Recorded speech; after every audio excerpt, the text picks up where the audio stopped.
The following is a special presentation of ABC Sports.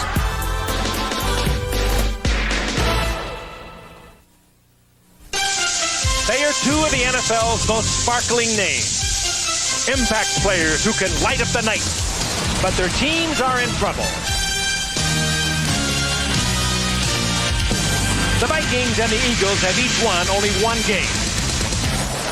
Herschel Walker came to Minnesota a year ago in what was thought to be the blockbuster trade that would take the Vikings back to the Super Bowl.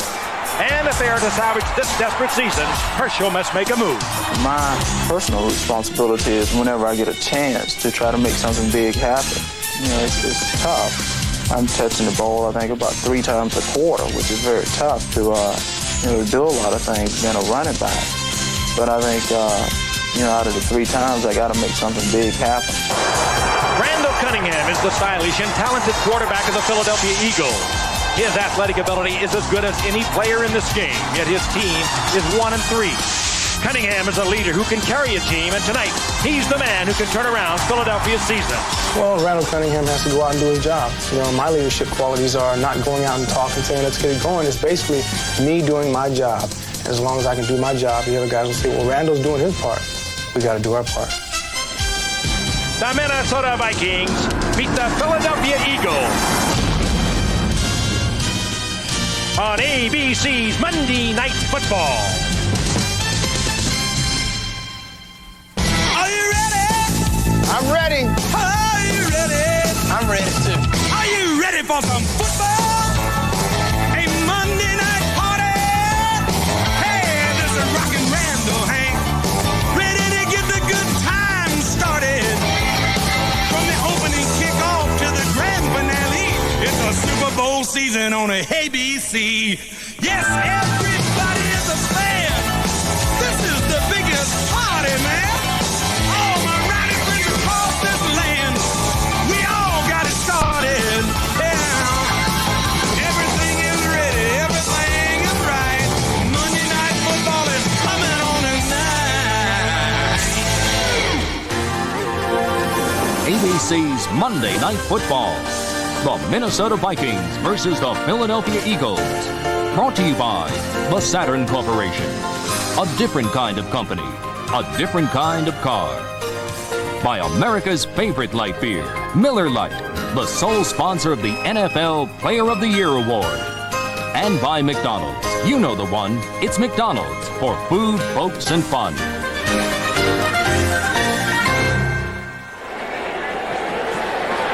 Veterans Stadium in Philadelphia on a beautiful end summer evening here in the east. Temperature in the 60 degrees. A perfect night for football. Inside a capacity crowd. The Philadelphia Eagles and the Minnesota Vikings in a vital game to both of these teams if they have plans for the playoffs. Hello again, everyone. I'm Frank Gifford. So happy you're with us. Here with Al Michaels and, of course, Dan Deerdorf. And tonight is crunch time for the Eagles and the Vikings. It's quite simple that who loses tonight is going to be in much more trouble than they already are. And, of course, the Eagles come into tonight at 1-3. They're in the NFC Eastern Division, of course, with the Giants. With their win over Washington yesterday, went to 5-0. The Vikings are 1-4. NFC Central, the Bears are 5-1. The math is quite simple. The loser tonight drops 4 back of the leader in their division. You talk to both of these teams, however they feel that they can get it together, get it back on the right track, particularly the Eagles. They say without a couple of miscues, they could be 4-0, and you get the feeling that they really believe that. Meanwhile, the Minnesota Vikings are saying the same thing, but you kind of wonder because they've lost their starting quarterback, Wade Wilson, with a torn ligament in his thumb. They've lost for the season their defensive MVP from a year ago, Keith Millard. And just this past week, Mike Lynn, their longtime general manager, resigned to take over the World League of American Football. So there is confusion. And Al Michaels, this is the team that 1 year ago, and you recall, I recall, fans recall, that they felt they were one Herschel Walker away from going back to the Super Bowl. Well, you go back to the end of the '88 season. They finished that year with a flourish. They send 9 players to the Pro Bowl, including the quarterback Wade Wilson. They start '89 and they say, boy, if we just had a running game. So Mike Lynn goes out and he sends 5 bodies and a lot of draft choices to Dallas for Herschel Walker, who's supposed to lead them to the promised land. What's happened? Well, if you count their playoff loss last season to San Francisco, since the Walker deal was made, Minnesota has won 8 and lost 9. This year, as Frank mentioned, they are 1-4 if they lose tonight. The grim reality is they are 4 games back of Chicago this early in the season. So Minnesota with problems, but one thing for certain, Dan, they will get no sympathy from Buddy Ryan and the Eagles, who are very much in that same boat. You're right, Al. There'll be no crocodiles shed here in Philadelphia by the Eagles for the Vikings. That's because they do have problems of their own. And maybe the most disturbing problem when you talk to the Eagles players is the fact they have a tendency to play down to their competition. They're really upset that they lost here at home on their own turf to both Phoenix and Indianapolis, teams that they feel that they should have beaten. But maybe the best story here in Philadelphia is their coach, Buddy Ryan. After their loss to Indianapolis, Randall Cunningham and Reggie White said, well, if Norman Brayman would give Buddy a new contract, we'd play better. Norman Brayman's response was, the inmates will not run this asylum. I think the time for talking is past for these Eagles. If they want Buddy to stay here, they better play some better football. The same is true for the Vikings and Jerry Burns, and I think that sign says it all. For these two teams, this is the do-or-die bowl. And it comes early on a beautiful night in Philadelphia with the Minnesota Vikings and Herschel Walker, who does so many things, not only running the football but receiving as well. He's caught 16 passes, and he also has been very successful in running back kicks this season. His average is 23.6, well above the league average. There is Wade Wilson, who underwent surgery on that right thumb, so he is gone at least for several more weeks. And in his stead, Rich Gannon, who is from Philadelphia, grew up in this area and went to the University of Delaware and has done a nice job, will be guiding the Vikings. And their backup quarterback is Sean Salisbury. Philadelphia to kick off, Roger Ruzek, the former Cowboy, to put it in the air. Just one touchback in 21 kickoffs this year. Walker sets up at the 5-yard line, and here we go from the back in the direction of Herschel from the 5. And run out of bounds up at the 22-yard line. And so the Vikings take over at that spot. Gannon was originally drafted by New England, but a week after the draft, he was dealt to the Vikings and has spent most of his career on the bench behind Wilson and Tommy Kramer, making now his 3rd start. They move Walker around. Rick Fenny has done very well this season running the ball. Carter has a strained hamstring. We'll keep a close eye on him. Jones is the other wide out. The tight end is Jordan. And the guys up front, including Tim Irwin, who just passed the bar in his home state of Tennessee over the weekend. From the 23-yard line, off the play fake. Gannon goes right to the air and goes deep, but too deep. The pass intended for the tight end, Steve Jordan, running a sideline route. Ben Smith, their #1 draft choice in the secondary for Philadelphia, breaks it up. And here is that Eagle defense. The one guy missing there is Mike Pitts. He is gone for at least several weeks, and Mike Golick takes his spot. You know about Reggie White, of course, and the others. Joyner, Evans, and Small, the linebackers. And the secondary, Jenkins and Allen, with the hard-hitting Andre Waters and the aforementioned Ben Smith, the rookie from Georgia. Chris Carter, the former Eagle, is in there for the Vikings. Fenny is the ball carrier, and he takes it up to the 27-yard line. It'll be 3rd and about 6. And now it could be that Anthony Carter, with that strained hamstring, will not be able to go tonight. He warmed up. He didn't know for sure whether he could go or not, but right now, Chris Carter is in there for him. The former Eagle, who played for the Eagles last year and scored 11 touchdowns for them. But the problem with the Chris Carter, he'll be working against defensive backs. Dan, you know he worked against them all last year. They know him like a book.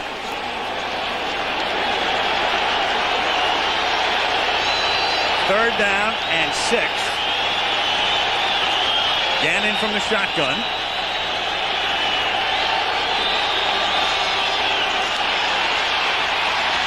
Protection breaks down. Down he goes. It's a fumble. It's picked up by the Vikings. Loose again.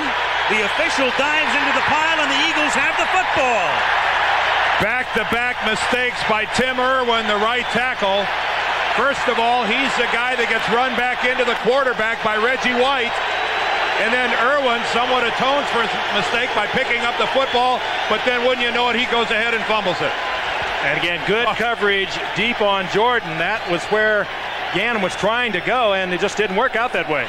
Look at the right side of your screen. There's Reggie White, and he just pushes Tim Irwin all the way back into the quarterback, and Irwin alertly picks up the ball, but then William Frizzell hits him, and the ball comes loose.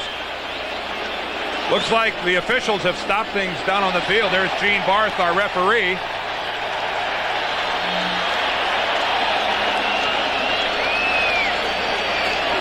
The umpire, of course, is the official in contact with the guys upstairs in the replay booth. Dennis Riggs is the umpire. But I think Barth was talking about the clock. He said something to Cunningham. The two adversaries, Buddy Ryan and a quick look at Jerry Burns, and I don't think there's any question that it's a fumble. Just stripped right out of there. No, William Frizzell, I don't know that he did it intentionally, getting his right arm on the football. There's no doubt about it being a fumble. Irwin was nowhere near the ground, and Philadelphia, the recipient of the game's first break. Right away, the Eagles with 4 wide receivers. A new look for them. Although one of them is Keith Byers and one of them is Keith Jackson. First down from the 22, and Cunningham, a great scrambler, takes something out of nothing and turns what would have been a sack into about a 7-yard pickup, fighting his way down to the 15-yard line where Mike Merriweather makes the tackle. I didn't know he could run like that. Well, Cunningham has thrown for 1,000 yards, divided by 4, that's 250 a game. And you know about his running ability. He's averaging 5.2 on the ground. Tony and Byers is all over the place. Quick, coming back from last year's surgery, and Calvin Williams, the rookie, and Keith Jackson, the tight end. There are the guys up front, minus Matt Darwin, who's hurt and gone for much of the season. 2nd and 3 from the 15. Cunningham on a roll, backside pressure, and throws it away. It'll be 3rd and 3. Chris Dolman, one of the quicker defensive ends, and they'll use him all along the line of scrimmage, particularly now with Keith Millard gone, but he was there to make sure that Cunningham did not run out of the pocket. Look again, bottom of your screen, pressure from the outside. Mike Merriweather, number 57. Dolman from the other side. Merriweather at that weak side linebacker position this year. He followed him over his career. You know, he's always played the strong side. He could become a major star. He's already that, but he could become even more important as a weak side linebacker. From the gun, 3rd and 3. The Eagles this year have bogged down often inside the 20, and it's shoveled back by Byers, and there's another busted play as Byers put it on the ground. Anthony Tony is able to recover, and once again the Eagles bogged down in what they call the red zone. That was an option. That might have been planned, Al. Oh yeah, no, that was a design. It was ugly enough to be busted. When I say broken play, I mean bad play. That was a designed option where Keith Byers was running the option, taking the place of the quarterback after the handoff, and he's going to pitch it to Tony. Here, take a look at it here in the reverse angle. They'll be coming right at us. There he sees Dolman. Dolman takes the quarterback, supposedly, Keith Byers, and then he flips it. A little razzle-dazzle early. 38-yard field goal attempt for Ruzek. And the kick is good. So the Eagles get a big break, but then can't get a first down. Settle for 3 on Ruzek's field goal, which comes 2 minutes and 48 seconds into the game in Philadelphia. Eagles take the early lead. Veterans Stadium in South Philadelphia, home of the Eagles and the Philadelphia Phillies, and packed tonight. The Eagles and the Vikings having added on Monday Night Football with Philadelphia, thanks to Roger Ruzek's 38-yard field goal on top. 3-0 with 12:12 to go in the first quarter. Herschel Walker, who ran the opening kickoff back from the 5 to the 22. Sets up at the 5-yard line.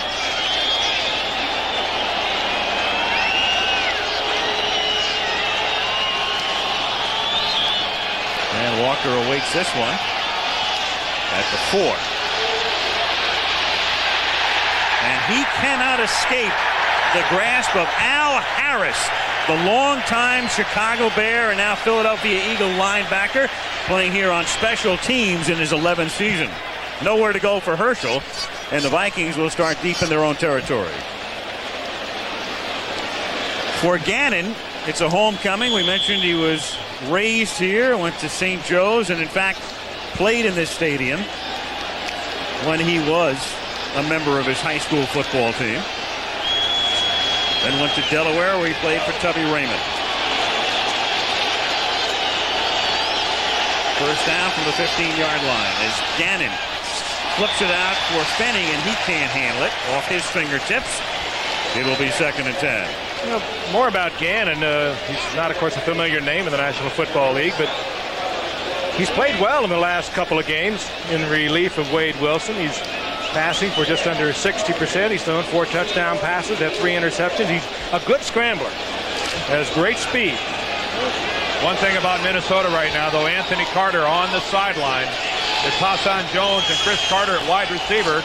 Anthony Carter with a tender hamstring, not in there. 2nd and 10 as Fenny hit hard as he reaches the 18-yard line. Seth Joyner, number 59, the linebacker, makes the tackle. Fenny coming into the game averaging 5.6 per carry. League average is 3.9. And with Carter out of the ball game, it takes away really the speed on the outside. Hassan Jones has good hands, good control, man, but the speed is gone as far as the wide receivers are concerned. With that takeaway earlier by the Eagles, the fumble recovery, that's now 71 consecutive games in which the Eagles have recovered either a fumble or intercepted a pass. Longest current streak in the league. 3rd and 7 from the 18.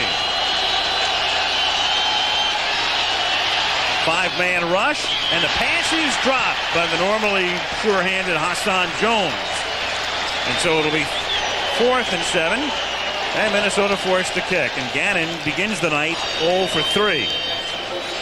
Offensively, a rather listless beginning by the Minnesota Vikings.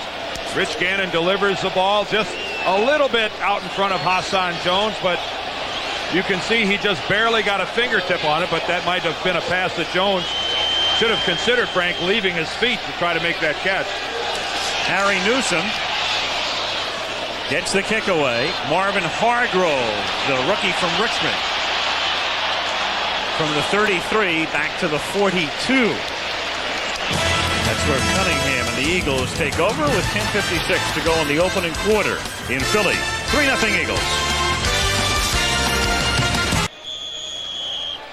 Here's the Vikings defensively. Noga, Thomas, Struthers takes the place of the injured Millard and Dolman. Duspavic, Studwell, and Merriweather, the linebackers, and the secondary, including the Pro Bowlers Lee and Browner.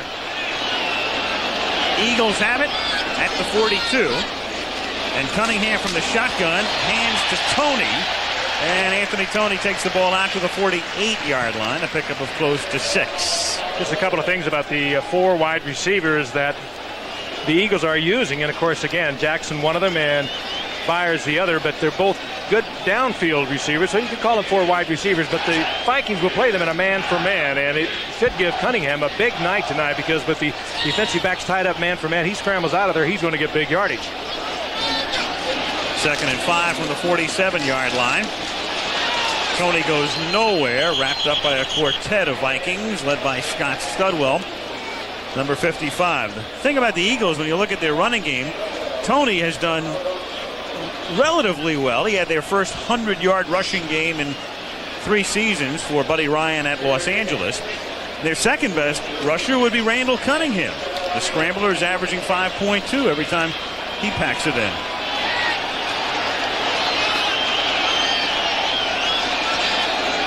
3rd and a long 5 from the 47-yard line. And the Vikings jumped. It was Dolman across the line, and the pass is incomplete, and there's a flag down on that as well. Intended for Calvin Williams. Carl Lee with the coverage.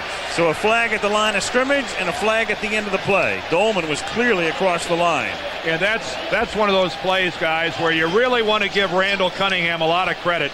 He knew that he had a free play, so why not go for the big strike? You can see Dolman all the way across the ball. That's so obvious for Cunningham. Multiple fouls against the defense. Penalties refused. We got defensive pass interference on number 39.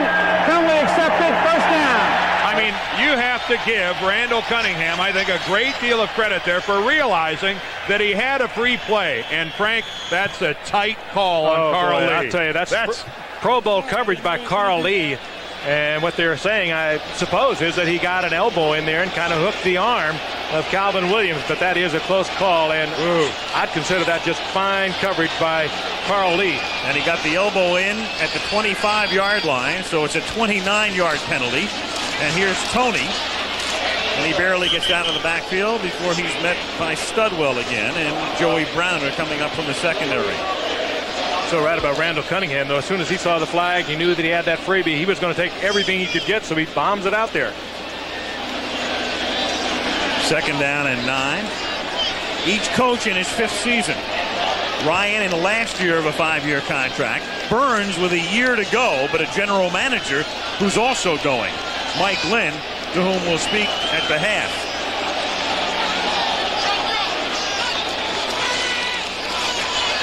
Cunningham on 2nd and 9, and the pass is incomplete. Good tight coverage. Calvin Williams, the rookie out of Illinois, the intended receiver, and Reggie Rutland covering on the play. One thing about Buddy Ryan and the Eagles, he said, well, I learned one thing about the bye. He said, one, it's handy to get some healthy players back, guys who are nicked up. But I learned one thing: win the game going into the bye. When you had a loss like they had on the last play of the game to Indianapolis, then you have 2 whole weeks plus the extra day because of Monday night to think about. Half a month, 15 days. 3rd and 9. Cunningham with a lot of room to run has the first down and slides down at the 8-yard line. Minnesota, we talked about it earlier, in a man-for-man defense. It was Randall Cunningham looking downfield, chased out of the pocket. Carl Lee, the cornerback, was playing the man, looking at the man, not even looking back, and Cunningham literally ran down his back. Well, whenever you play the Eagles, in every defense, someone is a designated spy. And right now you have to wonder who that could have possibly been for Minnesota on that play. You see Mike Merriweather coming in there late. But someone has to be responsible for floating on that line of scrimmage. Someone has to be responsible for Randall Cunningham, or he'll do that to you a dozen times a game. And with your backs tied up, man-for-man coverage, they're not even looking at Cunningham. No, that's not their job. 1st and goal. Inside handoff goes to Tony, and he can't spring free. Joey Browner came up to make the initial contact, and Mike Merriweather finished him off. And let's not let that graphic go by unnoticed. That Randall Cunningham has just set an NFL mark, most yardage gained as a runner in the first 400 carries of one's career. And he could well add a lot to that total tonight. That's because he runs by design. Buddy Ryan wants Randall Cunningham running with the football. On 2nd and goal, lofted into the end zone, and Williams was out of the end zone to begin with on a play so reminiscent of what they used to do for years with Chris Carter, who now is on the other side of the field playing with the Vikings. Well, Randall throws it very well. Chris Carter had a way of going up for it. He caught 7 touchdown passes a year ago for the Eagles. And this is, again, Pro Bowl coverage by Carl Lee. He's right there where he should be. Great position. Chris Carter wouldn't have caught that. That was just excellent coverage, as you said, by Carl Lee. Look at that. I mean, that is timing the leap perfectly. That's as good as it gets by Carl Lee. 3rd and goal at the 9. Cunningham throws to the outside. A flag is down as Kenny Jackson makes the catch. He's out of bounds at the 1, and we've got a flag down at the 15-yard line.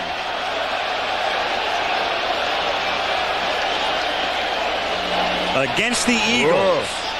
That might have been Keith Jackson fighting through a defender. It might have been a pick, Frank. It wasn't. It was the closest thing to it. 10 yards penalty. Replay the 3rd down. It is on Jackson. He's coming out from the slot position. They use Jackson, the great tight end, all over the field as a flanker in the slot. That time he got tied up with the linebacker, pushed off, and they picked it up. Here it is right here. He's lined up on Joey Browner. And Keith Jackson is acting more like a blocker than by a receiver. You've got to work to get off. That time Jackson was called for shoving Browner after the ball was already in the air. 3rd and goal. Cunningham lofting in, and the catch is made. Touchdown. Williams was in. I told you, Randall Eagle can throw this as good as anyone in the game.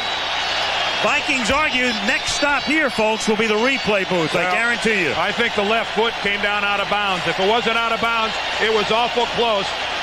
I think we're going to have to zero in on the left foot of Calvin Williams. You be the judge.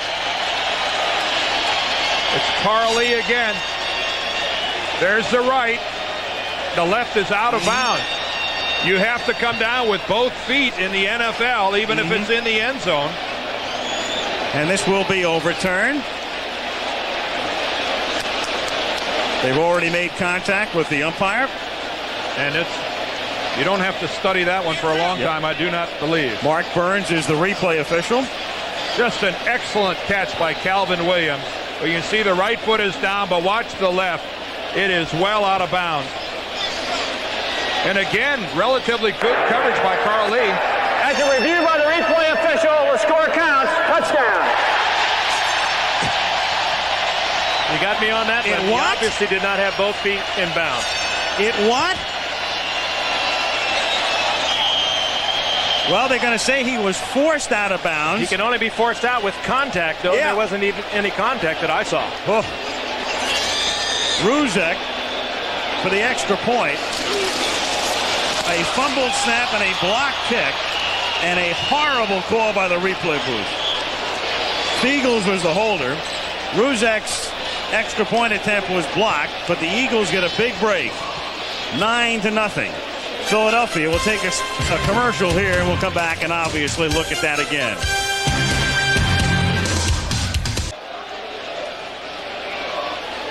We'll take a look at the kickoff, and then we'll go back and we'll see the touchdown again on the catch by Williams, which has been ruled on the field as a force out of Williams by the defensive back, and we'll see it again. As the score stands, the extra point was blocked. It's 9-0, and Ruzek puts it in the air, and Herschel Walker awaits his third run back of the night.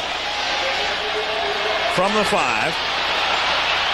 And Walker all the way out to the 37, and the kicker, Ruzek, makes the tackle. Now another look. Well, if this has been ruled a forced out on the field by the official, then the replay can do nothing about it. He must come down, of course, with both feet in bounds, but you saw the right hand of Carl Lee on the hip. Watch the right hand now of Carl Lee, the defender. Does he even have possession of the ball cleanly when he goes out of bounds? Look at the... Yep. I mean, I think we'll just categorize that as a pretty good break for the Eagles. A pretty colossal break for the Eagles. First down from the 37-yard line.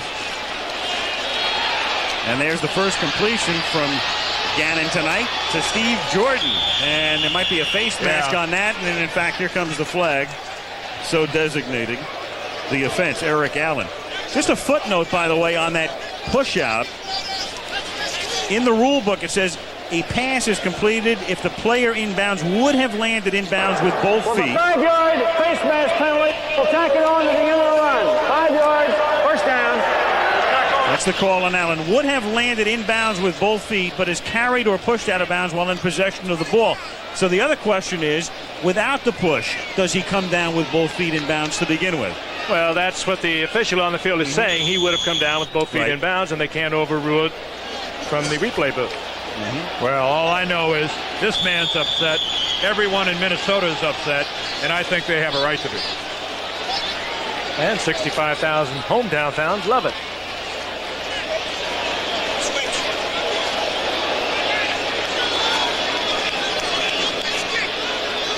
Scoring drive for the Eagles. You know, the question here is, did instant replay, does it really justify its existence when you have it in a game like this and it doesn't come into play in a situation like that? Food for thought. From the 37-yard line after the penalty.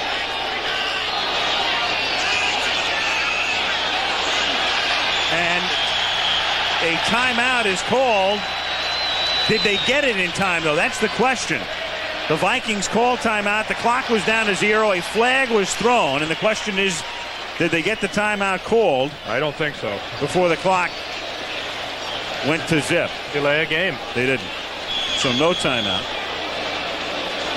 And what you say, Dan, just to follow up on that, what good is replay? I'm sure a lot of people are saying, but then again, apparently the replay official doesn't have the right, as we've explained, to overturn that particular call. Understood. That facet of the call. I understand. Yep. But still, does it function the way we'd like to see it function? No.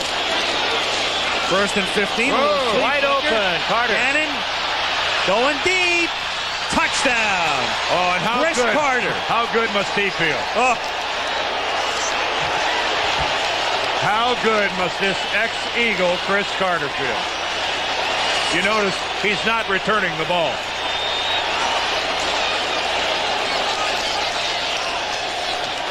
Chris Carter, who caught so many touchdown passes here in his years with the Eagles, but Buddy Ryan says that's all he can do. He can run the fade pattern, and he indicated he wouldn't go over the middle, he wouldn't catch balls in traffic, he wouldn't run the right routes, and here he is coming back to Philadelphia and putting 6 points on the board. Walker, not even a good fake into the line of scrimmage, but it was enough to hold Isaiah Jenkins, and Carter just sprinted by him. Extra point by Donald Igwebuike is good. And Chris Carter right at home in the end zone in Veterans Stadium. It's a good fake by Walker in the sense that he had the football, and Isaiah Jenkins buys the run, and oh, how good must Chris Carter feel. Back in Philadelphia, 5:22 to go in the first quarter. Eagles on top, 9-7, and a kick by Gallery, who was just activated. Jim Gallery is a bouncer, and Hargrove with a flag down is down at the 29-yard line. The Vikings have had a terrible time kicking off with Igwebuike, so they activated that man, Jim Gallery. Illegal block in the back, number 87, during the run back, 10-yard penalty, and then it'll be a first down. Goodyear Blimp Enterprise hovering high above Philadelphia, the stadium located in South Philly, and there's a look at skyline of downtown Philadelphia, PA. It'd be good to point out here, Al, that all the officials tonight, as they were throughout the league yesterday, are wearing black armbands in tribute and memory to one of their longtime colleagues who passed away this past week. Of course, I'm talking about Dick Jorgensen. Great fan and a superb official. He will be missed. Our sympathies to his family. Dick Jorgensen was the referee in the Super Bowl last year. This is Anthony Toney. Speaking of officials, I'm going to back off a little bit what I said before, Frank. You know, we were thinking about it. We were talking about it in a commercial. We talk about the replay rule and all of the complexities. And Dan made a good point when we were in commercial. You could have looked at that replay 50 times and not thought about a guy being pushed or forced out of bounds. You're looking at so many other things. Well, the main reason I said that, I thought it was an inconsequential shove. I mean, he only had his hand resting on his hip. 2nd and 6. Cunningham.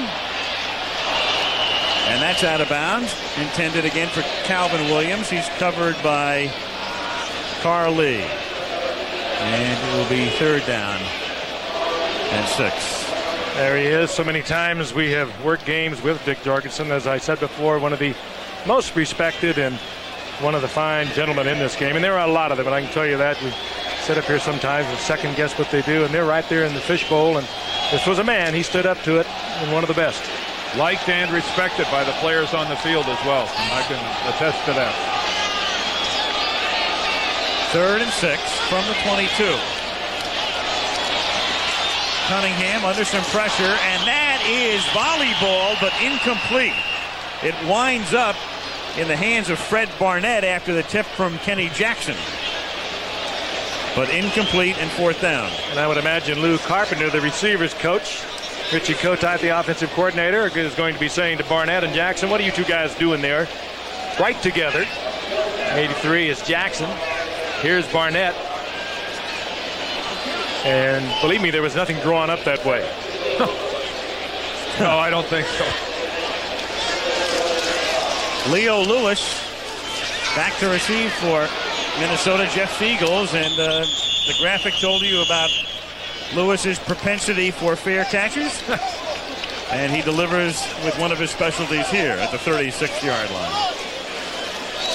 Minnesota takes over there after a 42-yard Feagles kick. Philadelphia on top 9-7. 4:16 to play in the first quarter. Buddy Ryan. Some have likened him to a cartoon character. Well, some have. Some have. Some continue to. Take a look at the clock. He's led for 60 minutes. That much this year. He's been tied for a little less than 10 minutes. And he's been behind only a quarter of the time, and yet the record is 1-3 as Rick Fenny goes nowhere. He's stopped by Byron Evans and Seth Joyner. It'll be 2nd and 10. He's about as affable as you're ever going to find Buddy Ryan last night. When we had a chance to visit with him, he rather philosophical about having lost the Indianapolis game a couple of weeks ago, and as we've already pointed out, he hated the fact that he lost it with a bye coming up, because you got to live with it. And what he hated more than anything was watching Indianapolis go 82 yards in 14 plays with less than 2 minutes remaining in the game. Buddy Ryan's a defensive coach, and he hated that. 2nd and 10. Gannon chased and run out of bounds, and there's a flag, and that's a guaranteed flag, and that's Ben Smith. And that's a guaranteed fight when you do it on the visitors' bench. And look out, here's Andre Waters, who comes in and starts shoving. He shoves Steve Jordan, and Gene Barth is trying to maintain some control here.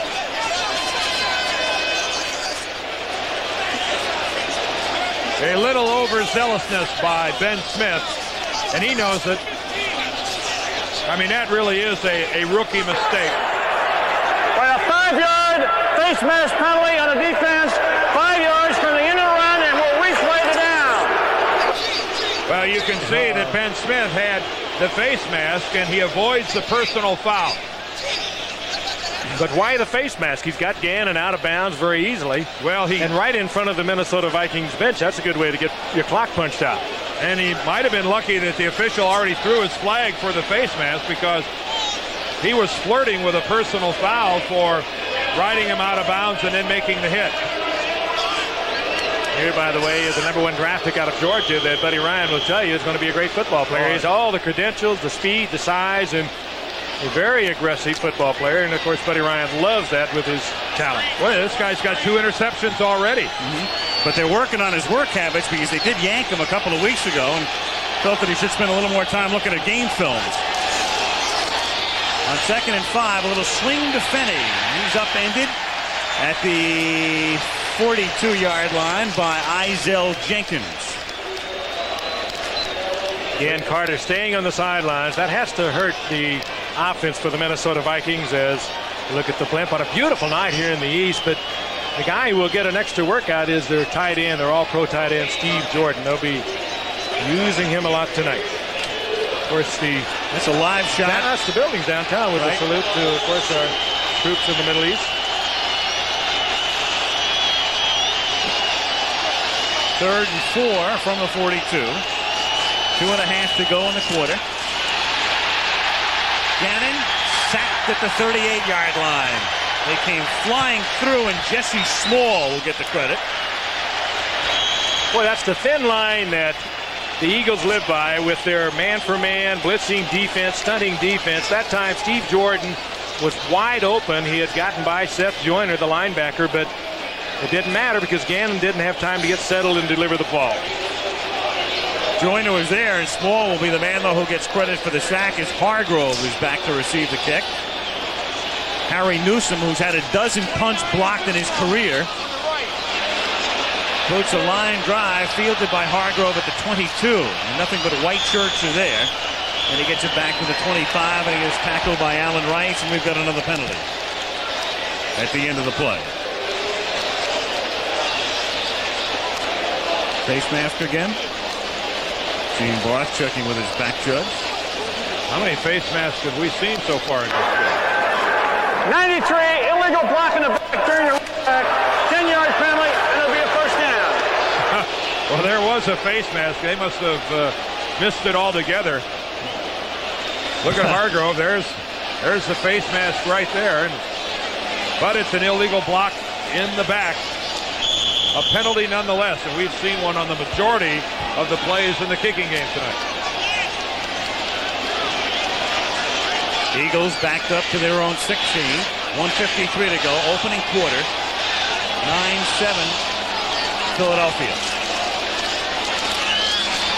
Tony can barely get on track. Picks up about a yard. A reminder coming up, regional coverage, college football, 3:30 Eastern this Saturday. Michigan State coming off their upset over the Wolverines in Ann Arbor on Saturday. Takes on Illinois and Champaign. Those of you in the West will watch Washington travel to Stanford. College football Saturday. And we're in Cleveland a week from tonight, where the Browns host the Cincinnati Bengals in a key AFC Central battle at 9 Eastern time. 2nd and 9, and Anthony Tony again takes it out to the 19-yard line. Crowd not enamored with the play selection as Henry Thomas and Al Noga converge on the stop. Eagles' offensive scheme of things tonight, you either trap, go with the draw, or put 4 receivers into man-to-man coverage. And if you don't get the receiver, let Cunningham run it out of the backfield. Not a bad philosophy with a Randall Cunningham. There's Mark Trestman, the gentleman on your left, formerly the offensive coordinator with the Cleveland Browns. You're used to seeing him on the sidelines there. Now he works with the quarterbacks in Minnesota. 3rd and 7. Cunningham is 1 for 6. He's Look 1 out. for 7 with an interception now. Mike Merriweather, the former Steeler, and he's out of bounds, they say, at the 8-yard line. They're bringing it back to the 8. Yeah, you could hear the whistle. You could hear the whistle blowing while Merriweather was still running. Yeah, we talked earlier about Merriweather moving over to the weak side, and what that has done is freed Merriweather up where he does not get a lot of coverage over the tight end. He does not get a lot of man-for-man coverage now in the Vikings' defensive scheme of things, and he is a superb athlete. Played so many all-pro years with the Pittsburgh Steelers before coming to the Vikings, but he is absolutely perfect for this weak side position because he has the great speed, the maneuverability. This time he happens to be free. Picks it off the deflection, and let's take a look. Gets out of bounds just before he gets into the end zone. Michael Brim deflected the ball, and there he is stepping out of bounds with his right foot at just inside the 8-yard line. A lot of people tell you Merriweather never was of size to play that strong side, where you take on a tight end and then usually meet the brunt of pulling guards and pulling tackles. Shaking up David Alexander, the center for the Eagles. Notice in the lower right, the official there, not aware of the fact that he was ruled out of bounds, said he's in for the score, but that, of course, is negated by the ruling along the sideline. There he is. 3 times he went to the Pro Bowl, Mike Merriweather, with the Pittsburgh Steelers. Held out in '88. Finally was traded for a first-round draft pick to the Vikings last year. One trade that was a good one for them. 1st and goal now in the waning seconds of the opening period. Philadelphia ahead by 2. 1st and goal. Gannon batted down. Reggie White was there, number 92.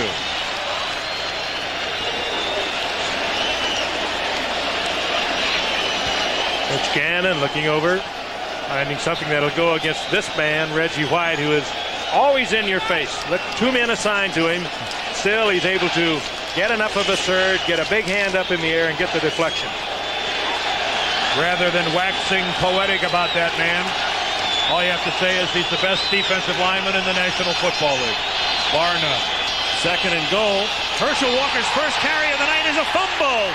Picked up by the Eagles. Jerome Brown.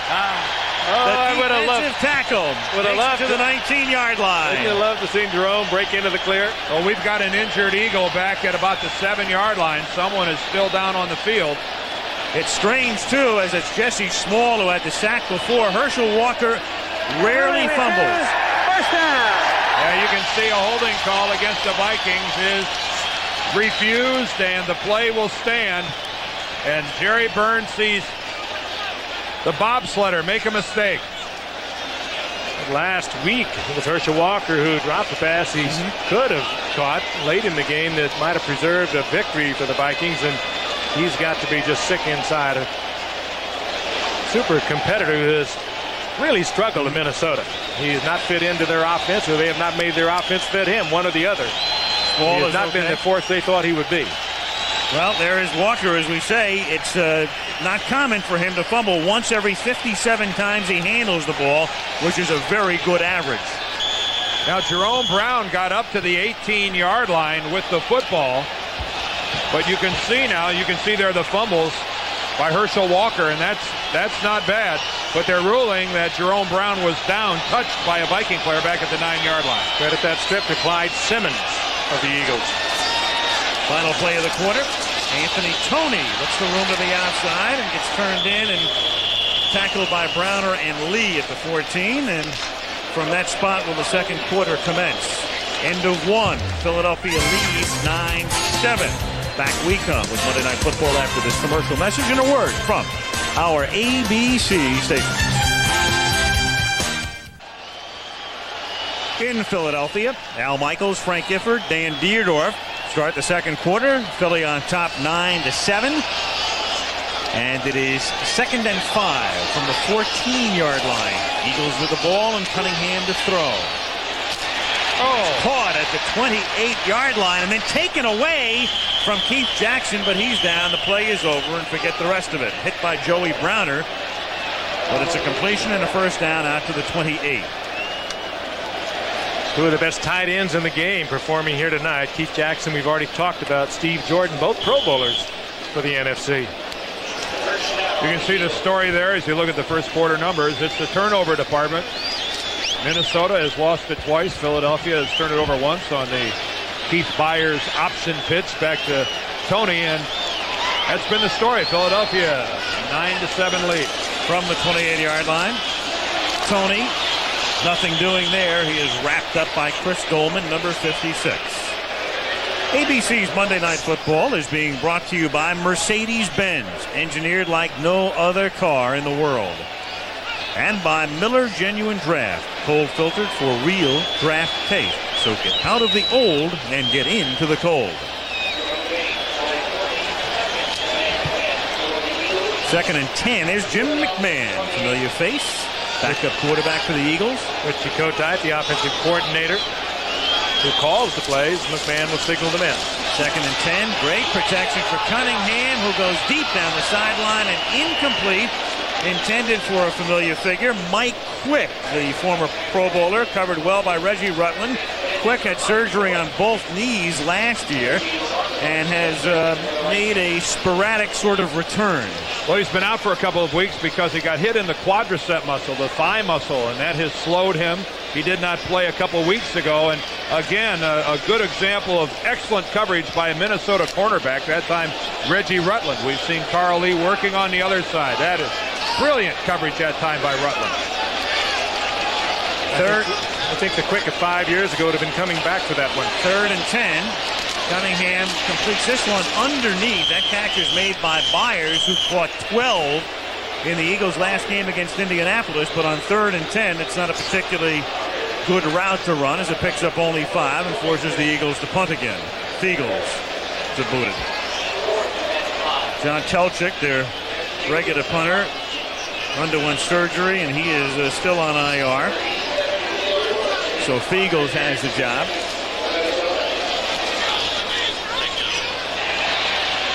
And Leo Lewis was back there, but it wasn't in the neighborhood. There's a flag down at the line of scrimmage. And it's going to be against the Eagles for a hold. Well, I would assume that Minnesota will decline that after a very poor punt. A bad kick and a worse bounce. 24-yard kick, and you already saw Burns say, nope, we'll take the football. There it is. Holding 94, the kicking team. Penalty refused. First down. Steve Calfusi. Take a look at the left side there. You see the left arm come out. Puts the big hook. Steve Calfusi, the linebacker. But that one won't count.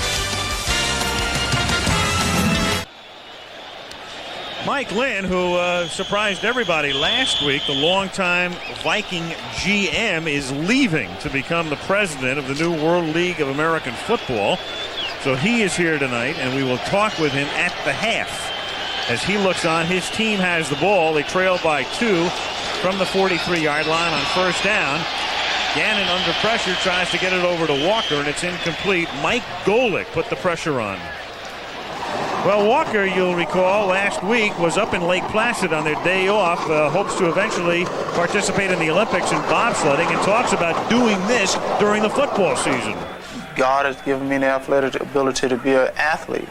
So that's involved in a lot of athletes are involved with it, and something I like to get involved with. Well, he's trying to do the same thing Willie Gault finds so fascinating. Getting to the Olympics as a bobsledder on 2nd and 10. The catch is made by Chris Carter, the man who caught the touchdown pass before, run out of bounds by Ben Smith in front of the Eagle bench. I wonder what the reaction of the rest of the ball club was to Herschel Walker. I know he's well liked, but you're on a 3-game losing streak to all of your NFC opponents you've faced, and all of a sudden you look up and Herschel Walker's in Lake Placid. I don't know. What do you think, Dan? Well, I think if the decision was made by Walker before the season started that he was going to go do it at that certain time, I really don't have a problem with it. I mean, he would have gone if they were 3-1, or 4-1. If they're 1-4 or whatever, go ahead and go anyway. Just don't get hurt.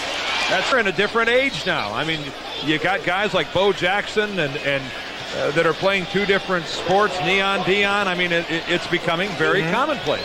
You're right, but what do you do if you're in the Vikings front office and he pulls a hamstring muscle or pulls a muscle and he's out for 4 or 5 weeks? What do you do with him? Well, first of all, you don't pay him. I mean, that's a non-football injury. You certainly don't get paid, and Herschel was taking that risk. But there's also the question to raise of would he have let his teammates down if he would have gotten hurt? The answer is certainly. On first down, Fenny makes the catch, and he's run out of bounds by Seth Joyner at the 32-yard line. So much pressure on Herschel Walker. If you look at Wade Wilson, he'll probably be out a little more than they anticipated, maybe another 4 or 5 weeks even with the surgery on his right thumb. But Herschel Walker, I mean, you look at the trade, I mean, it's the Vikings were 11-5 before he came to the Vikings. In their 16 games before he came, they have been 8-8 since he's arrived. He reads this every day, hears about it, knows what's going on with Dallas, the draft picks that they've accumulated, the team they've accumulated just because of him. There's Fenny, and he goes nowhere. Stopped for a loss back at the 34-yard line. Simmons and Evans converge on the stop. 10:55 to go in the half. What about Walker? Well, the one thing that he can do, of course, is catch the ball as well as run with it. There they are in the history of the league, the guys who have averaged 100 yards per game or more, rushing and receiving. Jim Brown and Dickerson, Billy Sims, Peyton, Walker, and Marcus Allen. Very good company. Elite company. I think a lot of the question mark about Herschel Walker, there's been a lot of it recently, is he's not the dramatic runner. He's not Walter Payton. He's not Marcus Allen. He just does it in a very plodding, almost workman-like fashion, but he does get it done. You just saw the numbers. 3rd and 6. And the catch is made by Jordan for a first down. Steve Jordan to the 23-yard line. And Walker that time provided the block on the blitzing Seth Joyner to enable Gannon to get it away. That's a great tight end. He's 6'4", 240 pounds. And uncharacteristically for a football player out of Brown University, and he's putting together some Hall of Fame numbers. He's been to the Pro Bowl for the last 4 consecutive years, and tonight he's taken up a lot of slack with Anthony Carter so far out of the lineup. Now they split Herschel Walker wide to the left. First down from the 23. Fenny. Well, Walker, there's no question his numbers have been fine, but they look for him to be the impact guy. When you trade that many bodies for one guy, and you'd have to go, well, you remember, Frank, you go back to what the Rams did all the way back in 1958. They picked up Ollie Matson from the then Chicago Cardinals for 9 players. The Rams thought they were on the verge of a championship. The first year they got Matson, they were 2-10. Under Pete Rozelle just flinched out in Rancho Santa Fe. He made the deal. 2nd and 9, and Gannon calls a timeout. With the Vikings moving, 8:58 to go in the first half at Veterans Stadium, Philadelphia. Eagles by 2.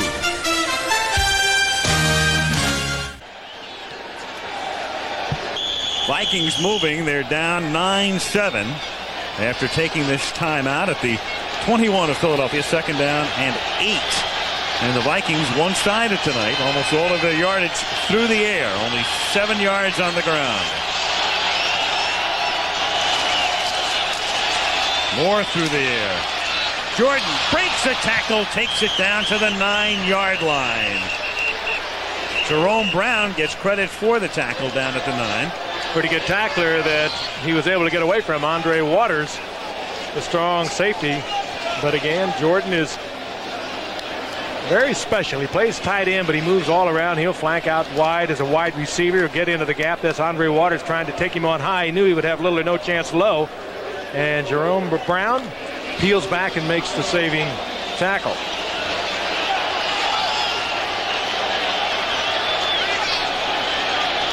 First down at the 9. Chris Carter in motion. Chris Carter makes the catch. And Chris Carter almost gets in again. He is stopped inside the 1.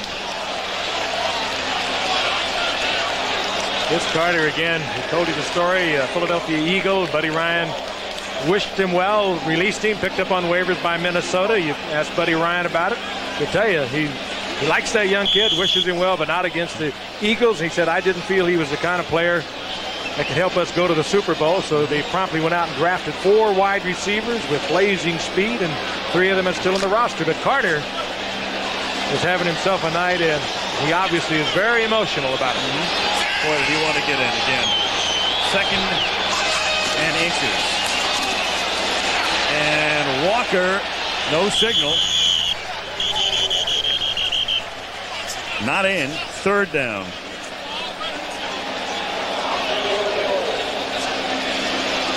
Third and goal. It will be changed to a 3 in just a moment on the dial it down. Did I lie to you? First again, we talk about Herschel Walker. It's been said so many times, it's almost right that he has such a better record from the deep single back I formation. It just doesn't quite fit into the 2-back offense of the Vikings. Fenny, and he's in there for the touchdown. So Fenny gets it into the end zone, and the Eagles have squandered a 9-0 advantage as Minnesota takes the lead. Now, one of the things that happened on that entire drive is that Minnesota and their people up front started to handle what had been a pretty effective rush by Philadelphia up to that point. And here's a good example of it. Nothing fancy at all, but the line surge by Minnesota puts most of the green jerseys back into the end zone.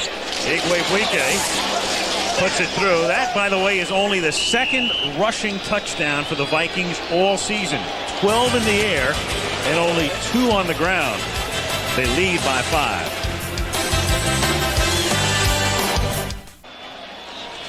Minnesota on top, 14-9. Numbers on their drive. Fenny pushing it in from the 1.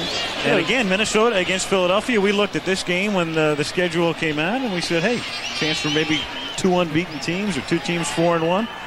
Who would have thunk it? Dan made a very astute point, too. The Vikings offensive line taking command of the Philadelphia defensive line. I think maybe one of the reasons Michael Pitts, who ordinarily would be that defensive left tackle, and he, of course, is missing from that line. And very stable, very strong, and the unsung hero of that defensive line. Well, I think if Minnesota doesn't win the battle at the line of scrimmage, how are they going to win this game? I mean, they've got Rich Gannon playing quarterback, not their regular starter. Anthony Carter, their big play guy as a wide receiver, is on the bench. And really, Herschel Walker has not been a force running the football. So if they don't win it at the line, they're not going to win it. Here's Hargrove returning Jim Gallery's kick back to the 29-yard line.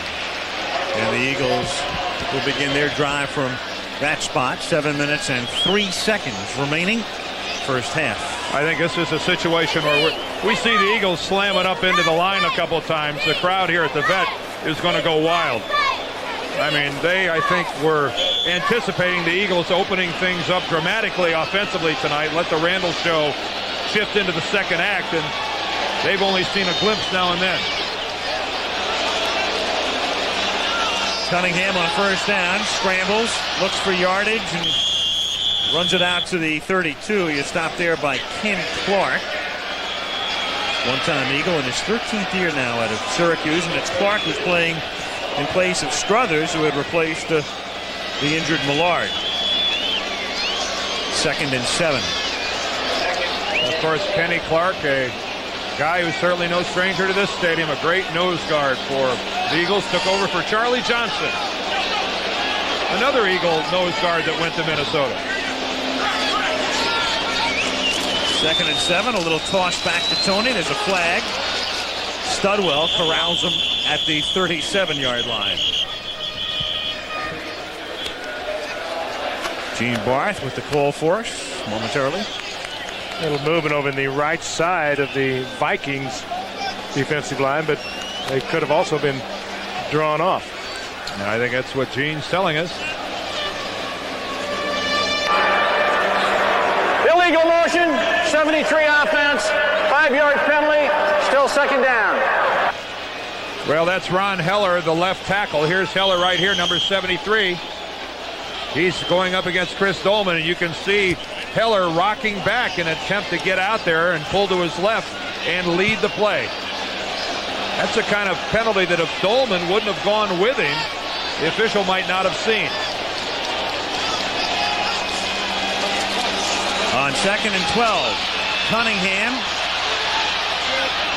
throws on the run. The catch is made by Byers, and with some nifty hurdling, he takes it to the Minnesota 49-yard line, where he's tackled by Joey Browner. There is an excellent illustration, guys, of the brilliance of Randall Cunningham. Chris Dolman goes right by Ron Heller. I mean, instantly. Gives him a move to the outside, moves to his inside, and is right in Randall Cunningham's face. And Cunningham, with what appeared to be just the smallest of efforts, gets out of that.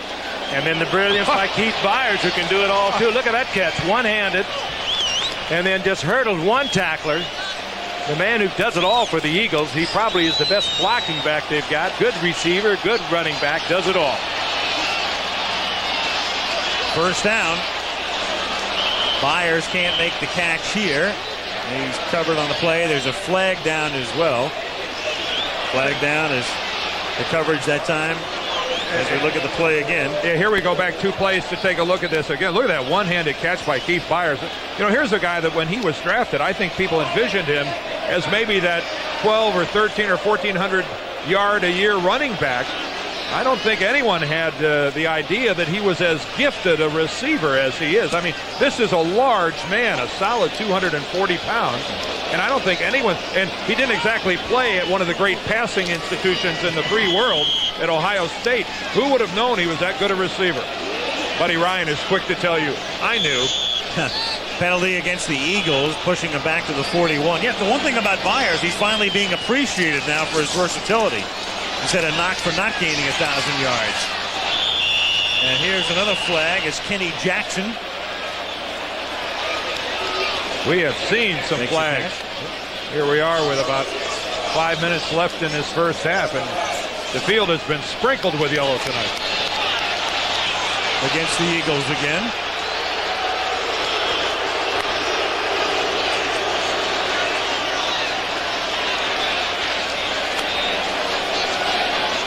Buddy and his buddy. Offensive pass interference, number 83. 10-yard penalty, still 1st down. Kenny Jackson, the former and present Eagle. They brought him back. Jackson, he's in the slot, and he just apparently just pushes off Carl Lee. They're really, I don't know what you do if you're a defender or receiver here tonight. I mean, that's a tough one there. Well, Kenny Jackson, the reason he got flagged was he just extended his arms all the way out when he pushed off. And you got to be a little more subtle than that. 1st and 30, and the catch is made along the far side by Barnett, and that marker is the back marker, so he picks up 19, and they still need at least 11 more. Fred Barnett is one of the reasons that Chris Carter is in Minnesota, one of the 4 wide receivers that were drafted. He was taken in the 3rd round. He's big, he's fast, and they think he could potentially become a Pro Bowl player. Watch him drag the foot to make sure he came down with 2 feet in bounds, but again, kind of fun to watch that pass by Randall Cunningham. Drags the right foot, Good catch and gets Randall Cunningham with second and 12 yards for the first down. From the 49, 4:10 to go in the half. Cunningham throws into a lot of traffic and nearly threaded the needle and tried to get it in between Brim and Stills into the hands of Fred Barnett, and it's incomplete.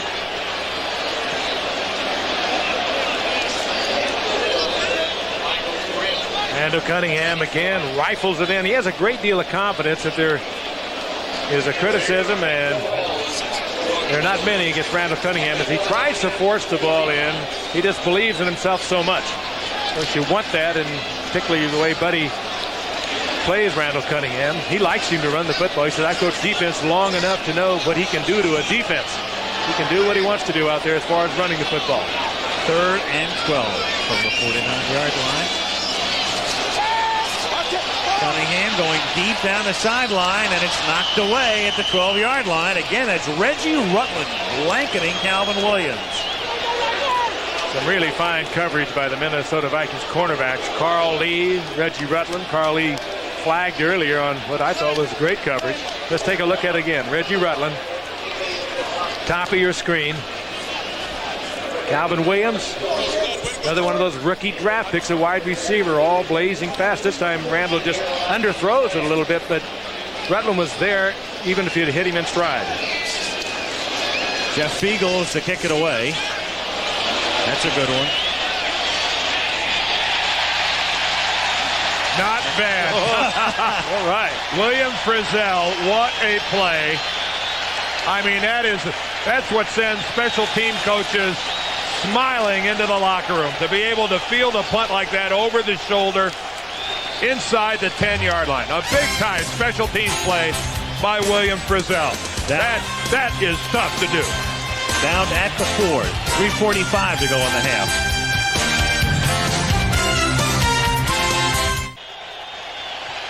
There is the special teams coach for the Eagles, Al Roberts.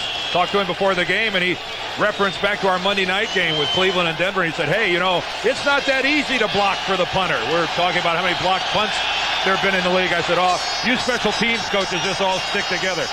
Stick up for one another. He had to be pleased with William Frizzell's play on that last one. It pins Minnesota at its 4, and then Gannon gets it away to Walker, and he fumbles again. And it's picked up by Harris at the 25, Eagles ball. Mike Golick recovers the fumble for Philadelphia. Sometimes in a situation like Walker is in, they're saying that the ball, he was down apparently, but he's just trying so hard. I don't think he was down. The officials on the field have ruled the runner down by contact. And again, this will not be subject to review, because when you're ruled down by contact, there's the whistle, and the whistle blows. Not even close. Nope, I mean, that is a fumble all the way, but this will fall under that category of the inadvertent whistle. Well, the whistle was not inadvertent. They ruled him down. The hit by Ben Smith. Right on the ball. The ball is clearly out of there. But the whistle, if they're going to say, though, that he was ruled down by contact, the whistle blew, thus the play is over. And the Eagles have to take a timeout. They're so angry, and that anger led to some confusion, and maybe they're hopeful that they'll get a replay look here, but clearly if that's what they want, somebody doesn't know that it's not a reviewable situation. It's clearly a fumble, but it's not a reviewable replay. Because someone right there, one of the officials, ruled him down and blew his whistle. So what happened afterward doesn't matter. And the Eagles just wasted a timeout in the hope that they would look at it and review it upstairs, but it's not reviewable. First down, Minnesota at the 19-yard line.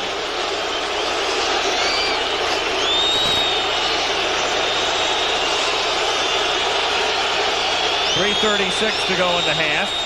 Here's Fenney for a gain of 3. Fenney to the 22-yard line.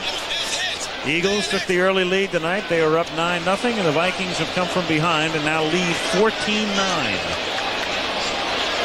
What I was starting to say earlier about Herschel Walker, when you have all the kind of pressure he's had put on him, and you touched on it earlier, he's not a fumbler. That is one thing he's been known for, possession of the ball, but he's trying to do extra things. He's perhaps trying to do a little more than he can get done, and perhaps that could lead to the fumbles, and make no question about it, even though it wasn't overturned, that was a fumble.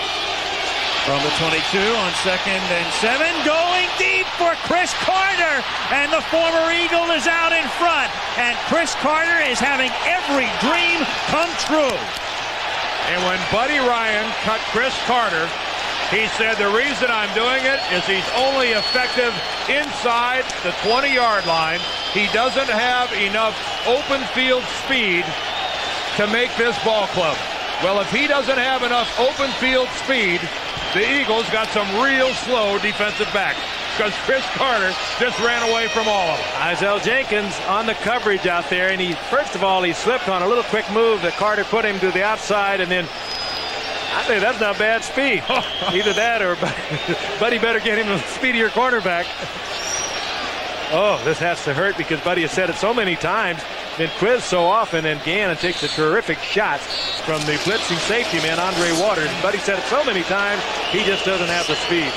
Igwebuike's extra point is good. So what a sequence that was. Clearly a Walker fumble, non-reviewable. Vikings keep the ball, and Chris Carter continues his vacation in fantasy land with his second touchdown of the night.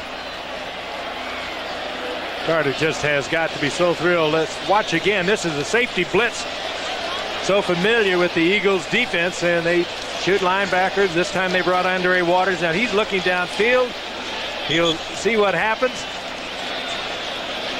as Carter takes it in for the score, and he's saying that he was hit on the knee deliberately. And he's saying to Barth, what about that? Waters, of course, is the guy who tried to decapitate Jim Everett a couple of years ago. Well, he didn't try to decapitate Jim Everett. He went for Jim Everett's knees a couple of years ago. And again, there's Andre Waters, who comes in on a safety blitz, and rather than go high on the quarterback, ends up going low down around the legs. It looks like they're either attempting to straighten up a contact. You saw him just remove it from the eye of Andre Waters, but Andre Waters, boy, when he gets a shot at the quarterback, he takes it more often than not. He takes it low. A good football player and a tough football player, Andre Waters, but he's not a favorite among quarterbacks in this league. Marvin Hargrove from the 3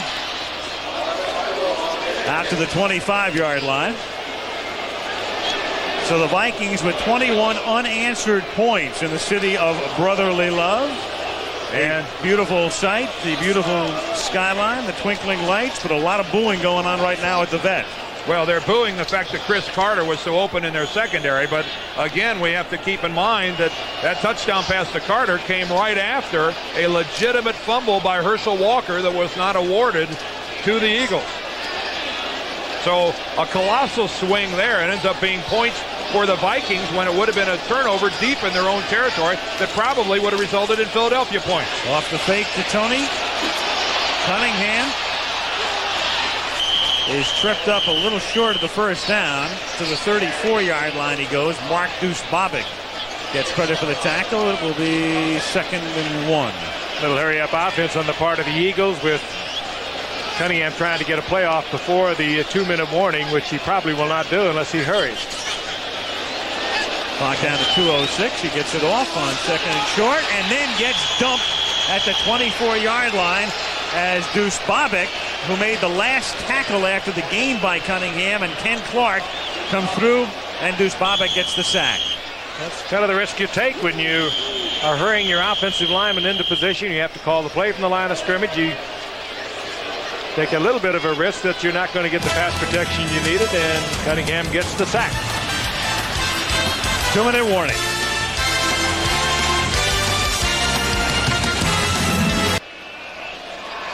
Goodyear Blimp hovers above a Veterans Stadium in Philadelphia, providing a spectacular shot on a beautiful early autumn evening. Eagles in the first half. They took over at the Minnesota 22, a field goal, then they moved in for a touchdown. But since then, 3 punts and an interception. And they try to keep this drive alive.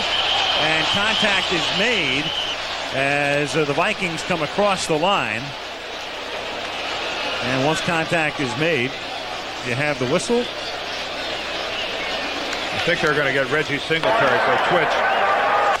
False start, 68 offense, 5-yard penalty, down. Yep. Again, that's the pressure of working against the brilliant speed of Chris Dolman.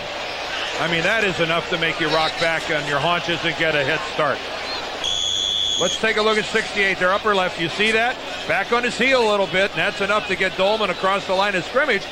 But if Singletary would have stayed still, he would have gotten away with it because it looked like Dolman was going to attempt to get back across the line. But it's tough to blame a guy for trying to get a head start against Chris Dolman, one of the fastest defensive ends in the league. 3rd and 15 from the 20. And the Eagles were all out of whack, and that play is dead before it starts. 2 guys in motion for starters, and a cascade of boos. Byers, 41, was moving. Kenny Jackson, number 83, was moving. This is not Canadian Football League. False start, it's still 3rd down.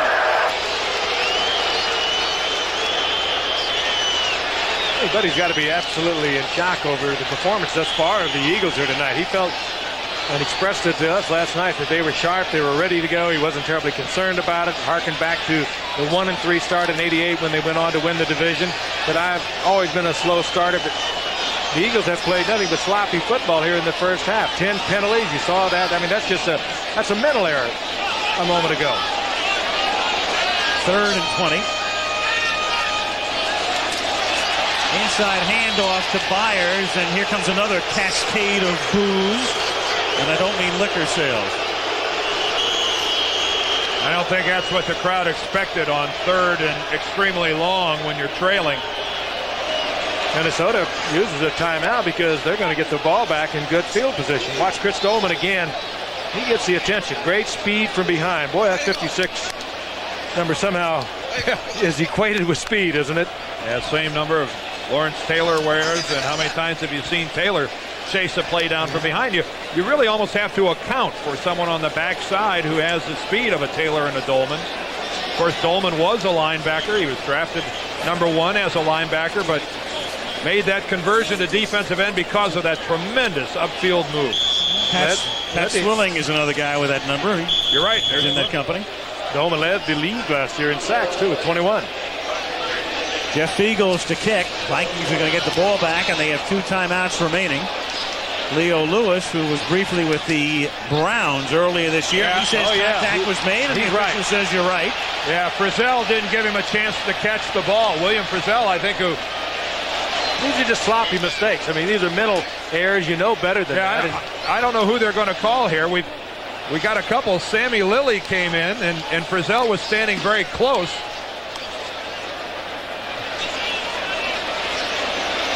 Let's take a look. Frizzell will be right in front of Leo Lewis. You got to give him a yard, and then you saw Lilly came in. It looked like Lilly brushed him. After the catch, 15 yards and a 1st down. Oh, they're going to get Lilly right here for brushing him for 15 yards. Now, they're calling it close tonight, but you cannot touch that man. He's very vulnerable at that point. And even though it's only a brush, had it been a couple inches off, it could have been rather damaging. That's why the rule is as severe as it is. But again, this is mental stuff, and it's hard to believe that you're seeing it, considering the way the Eagles were characterized thus. Having spent the 2 weeks, they were together now. They're pretty much out of injury problems, and they have played sloppy ball. 11 penalties, 90 yards in a half against the Eagles. They're on a record-setting pace. In less than a half. Here's Finney. Nothing doing there. They want to at least, of course, get down into field goal range for Igwebuike. They have 2 timeouts remaining. 1:30 to go. Coming up at the half, we'll look at the season so far, and also Mike Lynn, very much in the news, shockingly resigning as the Vikings GM last week to become the president of the new league, the World League of American Football, as Gannon's pass is tipped. So we will talk to Mike Lynn. He, of course, is the man who engineered the Herschel Walker trade, who said it's worth it if we go to the Super Bowl, which they didn't last year. and are 1-4 this year, and has also been involved in a long-standing dispute with another faction led by Irwin Jacobs and Carl Pohlad in Minnesota for control of the team. And that may have figured into it, and we'll talk about that and the new league with Mike Lynn at the half.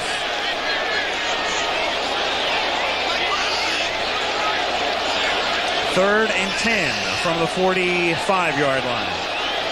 Hassan Jones in motion. Fumble. Flag down. The Eagles were coming across the line. Seth Joyner may have jumped off. And that would be a dozen penalties if this goes against Philadelphia.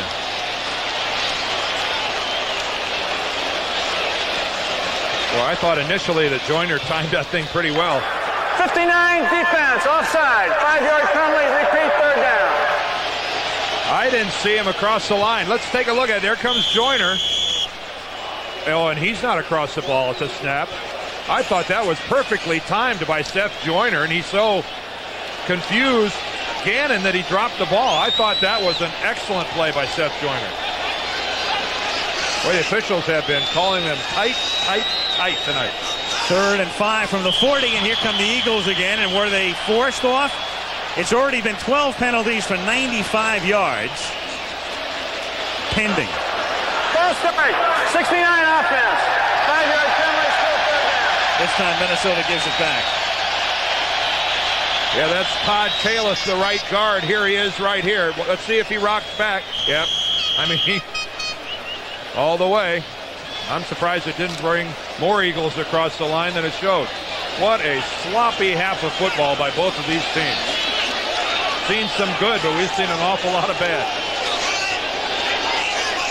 Third and 10 from the 45. Fumble again. Loose ball covered by Gannon. Looks like a game in July. This looks like a Hall of Fame game. What about... Are we in Canton, Ohio, or what? Seems like it. For Jerry Burns, at least his team is up by 12. If you're wondering about the National Football League record for penalty yardage in a game, 209. Cleveland in 1951. And the Eagles are very close to that pace right now. That was just an exchange there between Loudermilk and Gannon. And Reggie White wasn't even on the nose. So it's fourth down. The Eagles take a timeout here to conserve the clock. They have one timeout remaining. Remember, they used one of their timeouts in the hope that the replay booth would take a look at Walker's fumble, but it was not reviewable.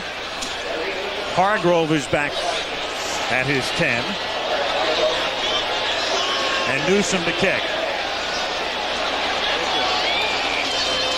The Eagles seek the block. Newsom gets it away.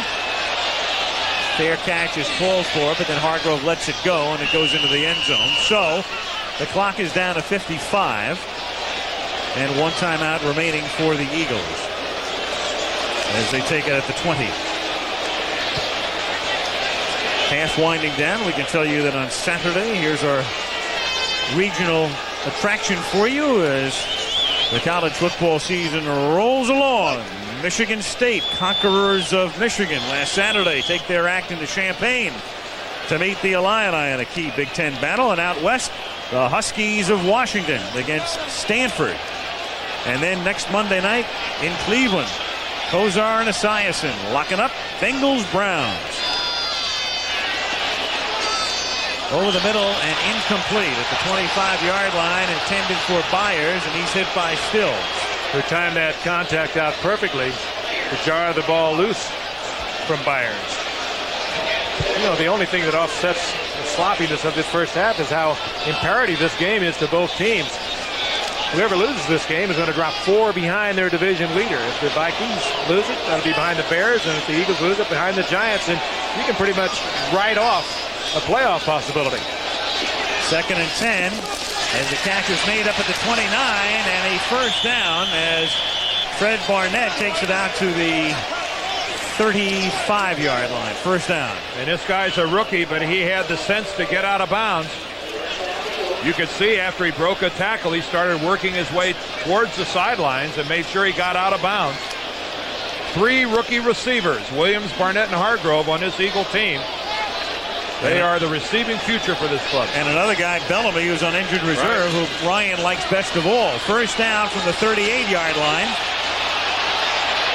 And Cunningham gets the first down, tries to get out of bounds, and does at the 45-yard line.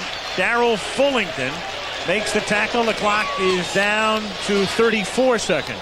Well, you've heard it over and over. What a force he is. Great scrambler, great athlete, but did you see the speed here? Everyone's got the angle on him. He runs away from a defensive back, Darrell Fullington, and still gets the first down, has a presence enough to get out of bounds, and very close to field goal range. Not a bad average, 10-4 per rush. First down at the 45-yard line. Here's Byers making the catch. And he loses the football, and Minnesota has it. It's ripped away by Mike Merriweather. And the wrestling match goes on, but a change of possession has already been signaled. And now a discussion ensues. I wonder what they're talking about down there. And now they're going to overrule the initial ruling. Well, if it's simultaneous possession, it goes to the offense. But the first indication was that it was an interception. And the clock is running. That's right. And Minnesota's offense had come on the field. They're down to one timeout, and the clock still runs at the 40-yard line. Here's Cunningham, and he loses the football. And I mean, this is absolutely the perfect way for this half to end. Go to the locker room, guys. Seriously. Both teams, go to the locker room. Get out of here. Chad recovers. They call a timeout. 5 seconds remaining. One more play. Meanwhile, let's go back and take a look. Did Byers lose this ball? Byers never had the ball. Yeah. Oh, that's an interception. Yep. That looked like an interception by Merriweather. That's what they indicated, and then that was overruled. There was no discussion, no explanation to us, but I think you'll agree that the ball is loose. He bobbles it. He does not have possession even at this point. Merriweather gets the hands in there. He does have possession of it.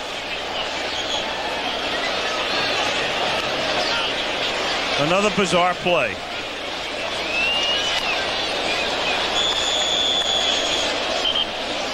That's not a simultaneous catch. As Frank said, the point is well taken. A simultaneous catch would go to the offense, but that would not fall into that category. Byers never had possession of it. Merriweather obviously did. So final play of the half from the 49-yard line. Cunningham sends 3 receivers deep, throws up a Hail Mary, and it is dropped at the 10-yard line. Fred Barnett. And they are going to actually call it a catch, and the only place that matters is on the stat sheet. And there is a Philadelphia greeting for the Eagles as they head to the locker room. Better go ahead and polish this up a little bit. The training camp revisited. Vikings by a dozen at the half. Back with halftime activities after this message from the NFL and a word from our ABC stations. Second half about to begin at Veterans Stadium, 21-9 Minnesota. And Jim Gallery to kick off.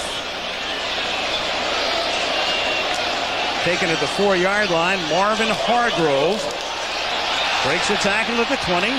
A nice run back to the 32, and why not? The second half begins with a flag. Yeah, I knew it.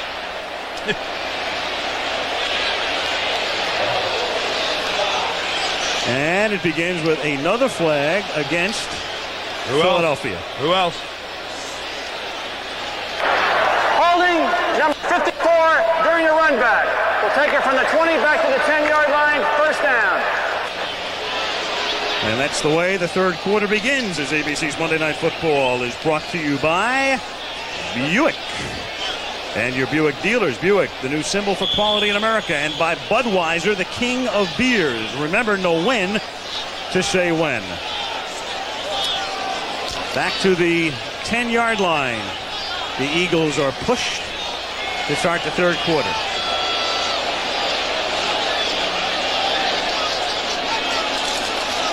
Anthony Toney, 3 hard yards. As they begin with a run to the left outside, and he is tackled by Scott Studwell. There are the numbers for the first 30 minutes of play.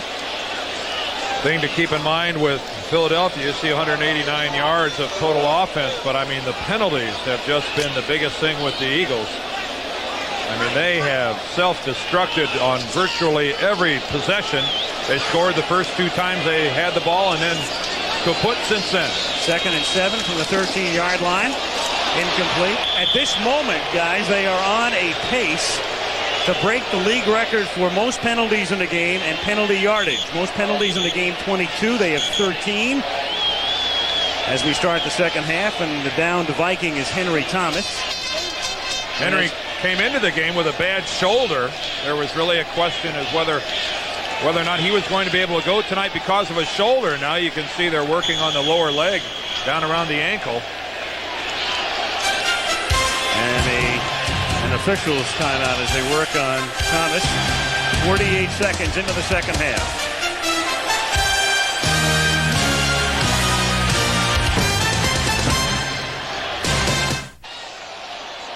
Thomas helped off the field, and as play resumes, it's 3rd down and 7 for the Eagles from the 13-yard line. Cunningham has to get to the 21 for the first down, and does. He gets to the 24-yard line before he's pushed out by Studwell.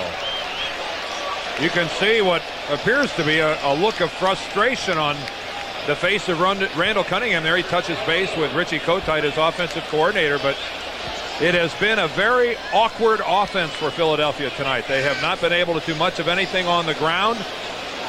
More often than not, Cunningham's receivers are not open, and he's having to do just this.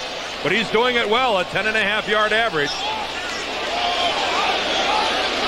From the 24.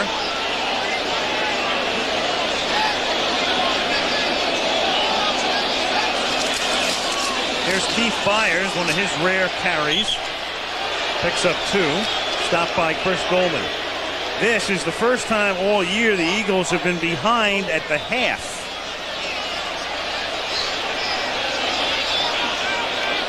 So in the past what's happened is they've blown leads, and tonight they'll have to do it from behind. Maybe this is where the Eagles want to be. Who knows? Well, this is a Viking defense that even with Keith Millard out of the lineup because of knee surgery, that is still difficult to run against.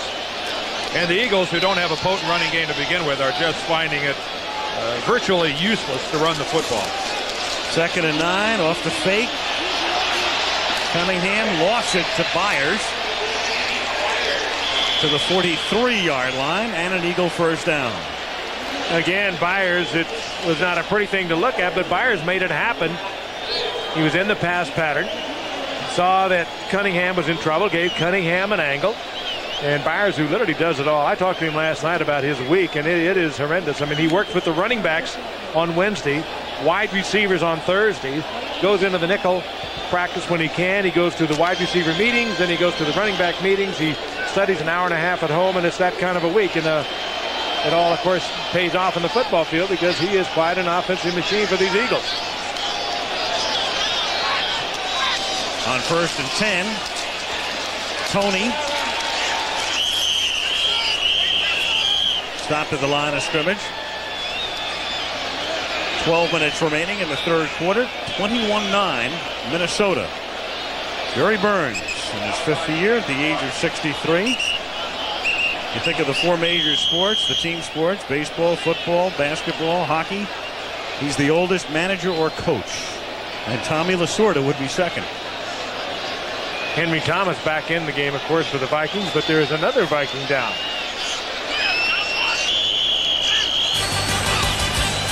And that would be Reggie Rutland.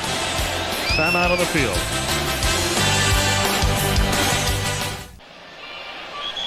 Chris Carter over on the Viking bench. He has scored 2 touchdowns tonight and came within a half yard of scoring a third. The former Eagle coming home and most instrumental in building the Viking lead, which is 12 at the moment. 21-9 as play resumes at 2nd down and 9. Philadelphia from the 44. Henry Thomas is back in the game. Brim has replaced Rutland at the corner. And the catch is made, and the flag goes down. Mike Quick makes the catch. And Good the flag. tackle by Fullington at the 40-yard line. Good flag there. Fullington way ahead of the ball. Tried to time it out. Well, you know who made that happen, though, guys? Back in the backfield, Keith Byers picks up Chris Dolman.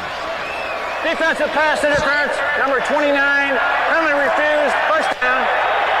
That's a sack all the way if Keith Byers doesn't step in and pick up Chris Dolman, who again gets inside the left tackle. Watch this move to the inside by Dolman.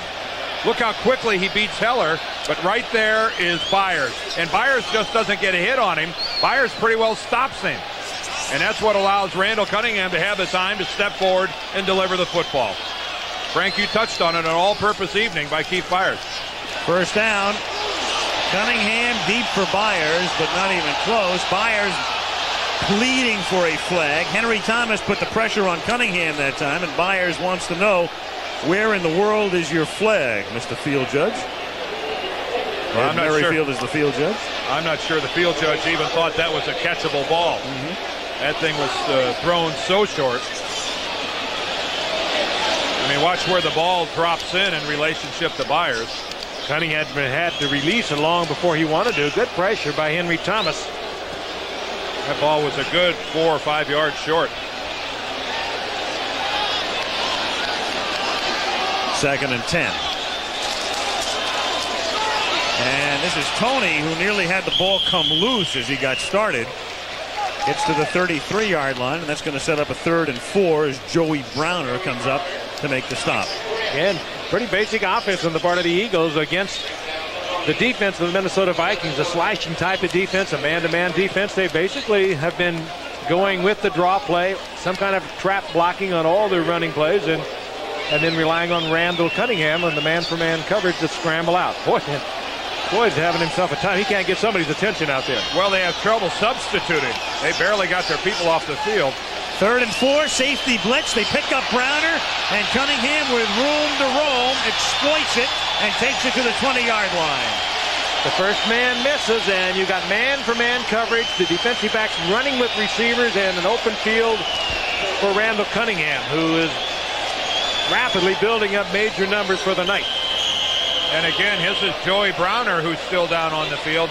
If you're going to come with that inside blitz, and that's what happened, Joey Browner came up the middle, it creates a tremendous void in the middle of the field. You've got everyone at the line of scrimmage, and then you have all of your secondary back in coverage. And once Cunningham gets around the corner like that, it's 15 yards before someone from the secondary, one, is alerted that he's on the move, and then has time to react and come up and try to make a play. Well, Keith Millard missing now. You're looking at a big part of the heart of that defense for the Minnesota Vikings. Joey Browner. Let's watch again. Yeah, watch. Here's Browner over here, and then watch the blitz come in the middle. It opens up this entire middle. If you're going to come, see, here comes Browner. Here comes Merriweather off to the right. But look at that void in the middle of the field. If you're going to gamble and come up the middle, you're really putting a lot of pressure on your secondary, not only to cover, but then to come up and play the run after Cunningham escapes. And good news for Minnesota is that Joey Browner gets up and is over on his feet on the Minnesota sideline. That's good news for everyone. And Rutland is back in the game. At the right corner, Grimm moves over to take Browner's spot. At safety and at the 21-yard line on first down, Cunningham throws low and incomplete, intended for Byers. Oh, and Byers was wide open that time. Randall just a little bit sloppy coming out of there, threw it right into the turf. Bad pass. He had the time, he had the area clear, no one in the way. He just threw it into the ground.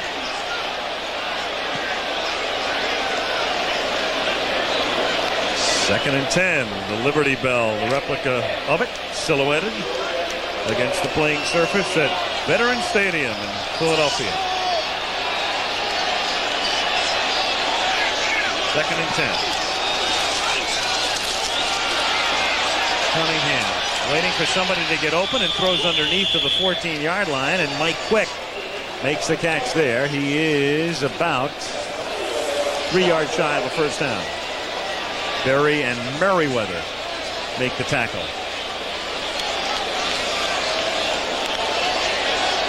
Been a pretty good evening so far for Mike Merriweather. He has been all around the football the entire evening. In fact, we saw in the first half he really had an interception that wasn't ruled as such. It was ruled a reception by Keith Byers, but it was a good play by Mike Merriweather. He's having a fine evening. 3rd and 2.5. Cunningham was backing up as he throws to Quick, incomplete. Quick is covered on the play by Carl Lee, who will take a moment to rest on the turf, and it will bring up 4th down.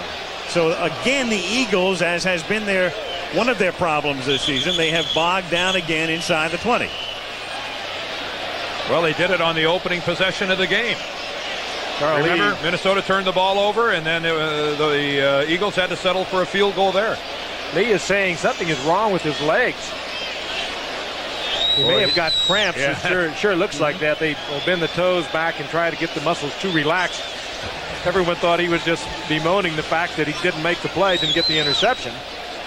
And Lee was out there saying, hey, get over and give me some attention. Well, you're better off doing what he's doing. You keep those muscles extended when you feel that they start to cramp. So no wonder Carl Lee stayed in the prone position. If you go to bend that leg, if you start to contract those muscles, well then, boy, they go the rest of the way on their own. And boy, that hurts. That hurts real bad. You can see Carl Lee isn't too interested in doing any deep knee bends. Well, in comes the field goal unit for Philadelphia as I thought that was a bingo card initially. Yeah. Looking for his lotto number. B14. The Eagles, who trail by 12, will try to shave that to 9. Ruzek to attempt a field goal. It will be spotted at the 20. It's a 30-yard kick. Fiegels to hold. Philadelphia has had the ball for the entire third quarter. 6 minutes and 9 seconds have elapsed.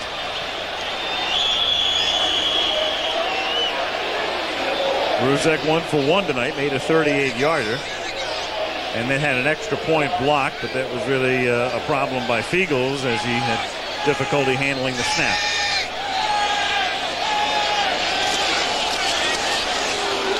And Ruzek puts it through, but again, the Eagles bogged down inside the 20 after a drive that began at their 10. Cash in for 3 and shave the Viking lead to 9.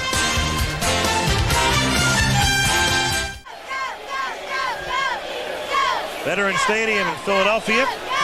Minnesota on top 21-12, and the Vikings will be getting the football for the first time in the second half.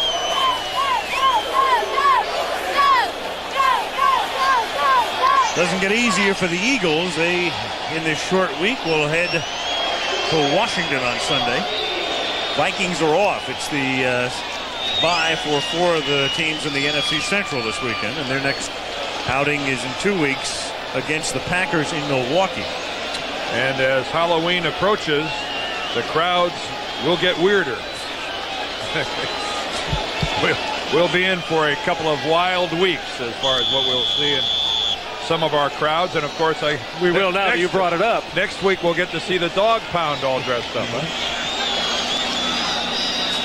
Ruzek kicks it to Walker, and Herschel can't handle it again. Philadelphia picks it up, a lateral, and no touchdown. No, that's a muff. Touchdown, but Philadelphia ball. Yep, if that's ruled a muff, which that was, Herschel Walker never had possession. You cannot advance a muff.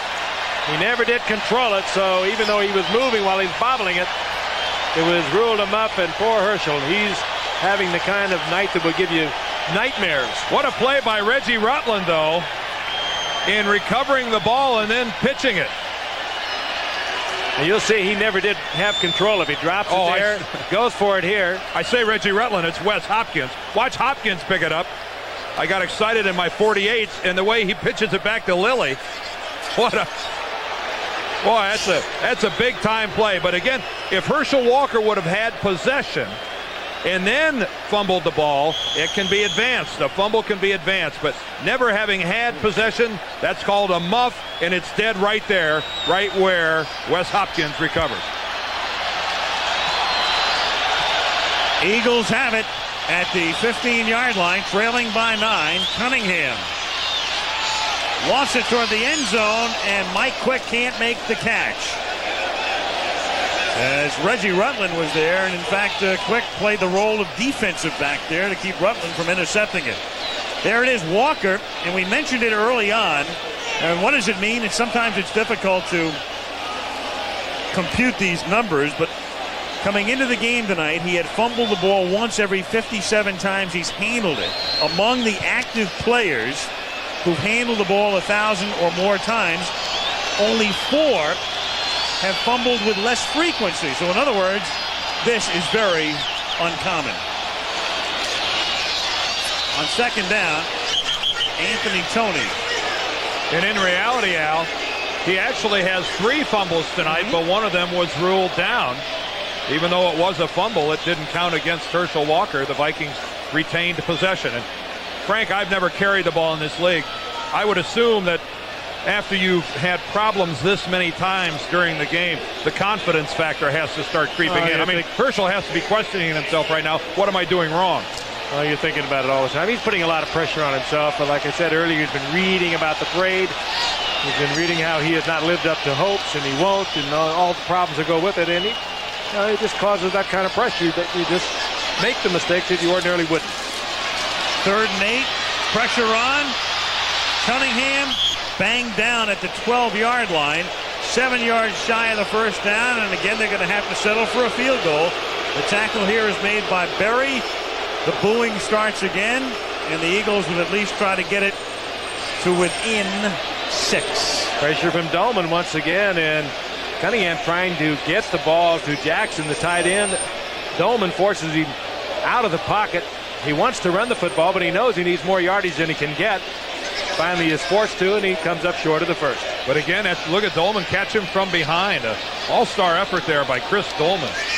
No one on the Eagle offensive line seems to be able to handle him tonight. 29-yard attempt by Ruzek is good. Ruzek is really hurting. I mean, take a look at him holding his side. He's got bruised ribs, and the last 2 kicks have really put Ruzek in pain. 6:57 left in the 3rd.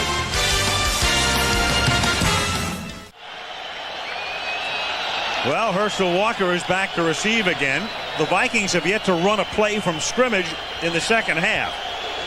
6:57 to go, 3rd quarter. 21-15 Minnesota. And Ruzek with those bad ribs to kick off.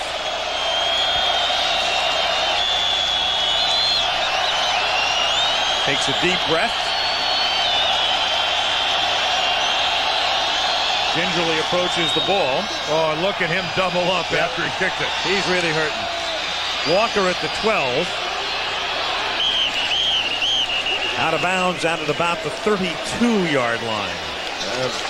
Bad ribs won't kill you, but man, do they hurt. And there is a man in pain right now, Roger Ruzek. Watch this. I think Kenny Wolf, our producer, and Craig Janoff, our director, they're going to give us a shot of this. Watch this. Oh, you think that doesn't hurt? He got a pretty good leg into it, knowing it was going to hurt that bad. Lower part of the rib cage, obviously the rib cartilage, and nothing is quite as painful.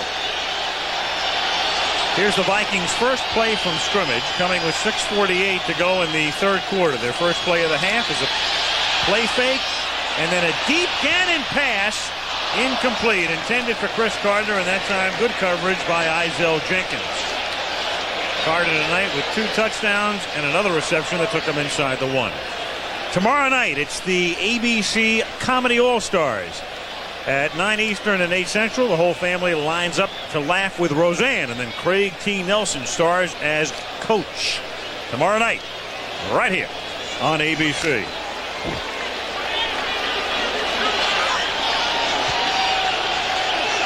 Second and 10 from the 32.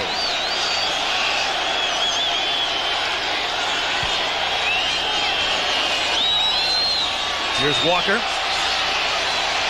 Taken down from behind by Joyner and Golick.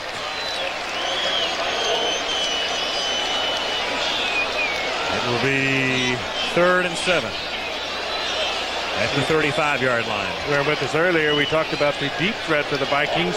Anthony Carter unable to go tonight. He has a sore hamstring that he picked up on Friday. As a result of that, Chris Carter, the former Eagle, has been the deep threat, and now another speedster comes into the lineup for the Vikings, Leo Lewis.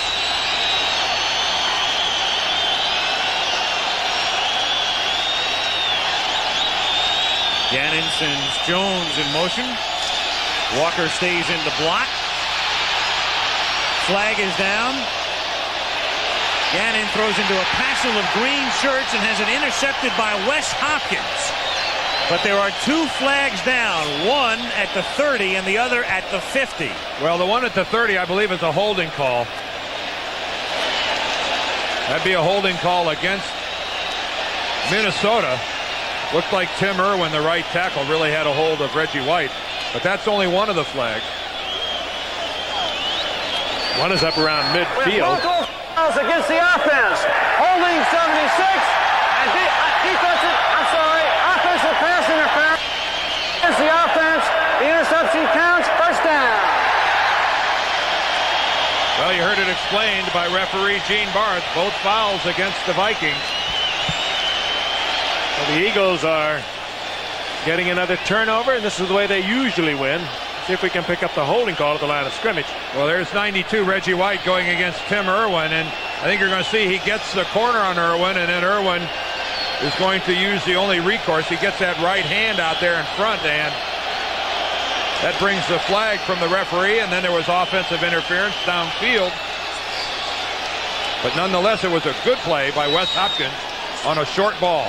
From the 44-yard line. And Dolman chased and is sacked at the 33-yard line by the guy who led the league last year and then finally picked up his first in the Vikings' last game, and Dolman picks one up here.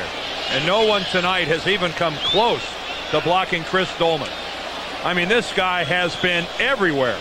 Again, it's Ron Heller, the left tackle, who's working against Dolman. Now, the one thing you can say in Heller's defense is that predominantly he's been a right tackle. And he's been playing left tackle because of the injury to Matt Darwin. And Heller is just having one heck of a time trying to block Chris Dolman. 2nd and 21. Cunningham, and there's Dolman again. And that might not go down as a sack, but in effect it's about the same thing. If this was a negative yardage, he's close to the line of scrimmage. This was a draw play all the way. Cunningham faking the pass, and just like you would hand it off to a back, instead of handing it off, he becomes the running back. The idea is to get Dolman out of the play on the part of Heller. He doesn't do that, and Dolman, with all his agility and quickness, rolls back into it and gets to Cunningham again. And that's officially no sack. It's just no yardage picked up on a simple rush. Dolman gets credit for the tackle. It's 3rd down and 21 with 4:23 remaining in the 3rd quarter. Tony makes the juggling catch, and then Browner tackles him at the 33-yard line for no gain. And they're forced to punt again. Boy, you've got to give credit to Floyd Peters and the defensive game plan that he's drawn up. There's Floyd on the left talking to Paul Wiggin, the former head coach of the Kansas City Chiefs and a great defensive end himself for the Browns. But, boy, his defensive players have executed it perfectly. Beagles. Not much distance, but it does take a decent Philadelphia bounce before starting to go sideways. And it's down up at the 29-yard line. That's where the Vikings will begin their drive as they nurse a 6-point advantage. College football Saturday here on ABC. Those of you in the East and the Midwest will see Michigan State taking on Illinois, and out west, Washington against Stanford. That begins at 3:30 Eastern and 12:30 Pacific. The winner of that Michigan State-Illinois game is just liable to go to the Rose Bowl. That game, I think, will be one that may decide who's in Pasadena on January 1. On 1st down, Chris Carter You know, we've been talking about Carter and told you the story about his leaving Philadelphia. Buddy Ryan, that happened early in camp. I mean, Ryan was telling the press, hey, this guy has very little chance to make this team because he's a one-dimensional player. And you didn't really have to read between the lines to understand what Ryan was saying. He was saying that he doesn't like to run over the middle. He doesn't like to run his routes that precisely. He's very good on the fade pattern, but he had a very little chance to make the team, and in fact didn't. And now he's come back to haunt the Eagles with his performance tonight, as that pass is incomplete. All of that, Buddy said, after last year, Carter had 45 receptions, 11 for touchdowns. And, of course, 7 of them did come on the fade from Randall Cunningham, which Buddy said he pretty much was exclusively that. But up until tonight, he only had 1 reception with the Vikings. They're working on Ruzek, and won't he play a very key role? Think about this. It's a 6-point game right now. An extra point could be the difference. You look in Buddy's eyes, and the ribs will feel a lot better. 2nd and 10 from the 41-yard line.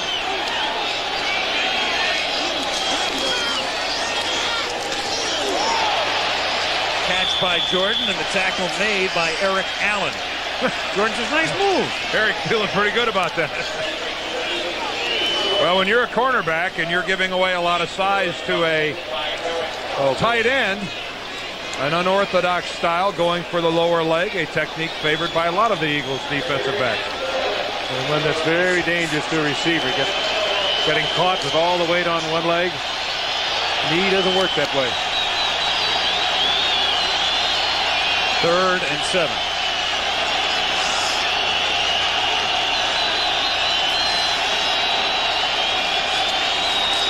Here comes everybody. Jones makes the catch, but he's thrown out of bounds at the 49 and doesn't have the first down. Ben Smith, the rookie, makes the tackle. Good defense on the part of the Eagles. They forced the throw. Hassan Jones read it along with quarterback Gannon, and they knew that he was the hot receiver. They were able to get it to him, but not enough yardage for the first down. You know, for a guy that doesn't have a lot of NFL experience, Rich Gannon is handling himself, I think, extremely well here tonight. That was a good example. For the 3rd consecutive week, even though they've lost to Tampa Bay and Detroit, he has played well. That was a good illustration there of reading the blitz, getting rid of the ball effectively.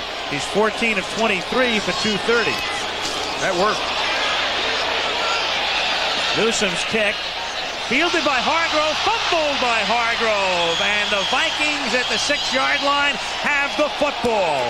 That too, a muff, and it will be brought back a couple of yards, but it's the Vikings football. Darrell Fullington comes up with it, and it will be 1st and goal. Well, Hargrove had the right idea. The ball bounced outside the 10, and he was trying to save his team some field position, and he got a good bounce. I mean, it came right to him, but you could see he took his eyes off the ball, and then Novoselsky is the first guy to get in there and pop it. And the Vikings recover. I mean, give the guy credit. He made the smart play. There's nothing wrong with handling the football. He had plenty of room, and it came right to him. He just made the mistake of looking up and mishandling the ball. 1st and goal at the 8. And Gannon gets sacked at the 14-yard line, and that's the 2nd sack tonight for Jesse Small. He got mauled and mugged and dropped back to the 15-yard line. Jesse Small, a player that Buddy Ryan also predicts is going to develop into a great all-pro outside linebacker. 2nd-round draft pick a year ago, took over as a starter this year. Not all that big, but very quick and very athletic. He was a stand-up defensive end at Eastern Kentucky. 2nd and goal at the 14-yard line. Fenny back to the 11. 3rd and goal. Evans in on the tackle.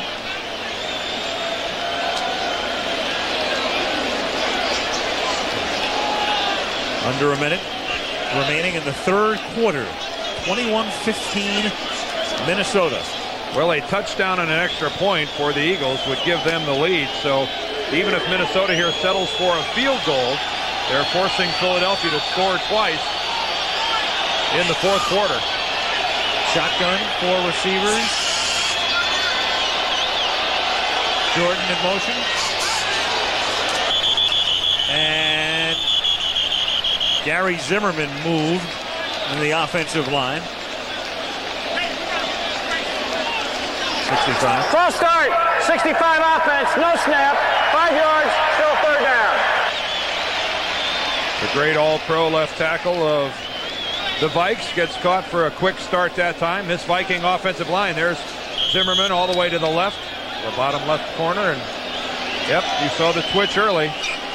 It'll be 3rd and goal, but we'll wait until the fourth quarter because under the new rules, the clock starts again after the penalty. And there's the gun. To the other side they go. It'll be 3rd and goal from the 15 when the fourth quarter begins. Minnesota leads by 6, and back we come to the vet after this word from our ABC stations. Veterans Stadium in Philadelphia. Al Michaels, Frank Gifford, Dan Dierdorf. Fourth quarter begins. Minnesota leading 21-15. It is 3rd and goal for the Vikings. And we've got Gene Barth signaling for an official's time out here. Somebody ran all the way up the sidelines to talk to Jerry Burns, the line judge. Well, not quite sure what something along the front of the Viking sideline. Well, whatever it is. Here we go. Fourth quarter now begins officially. 3rd and goal.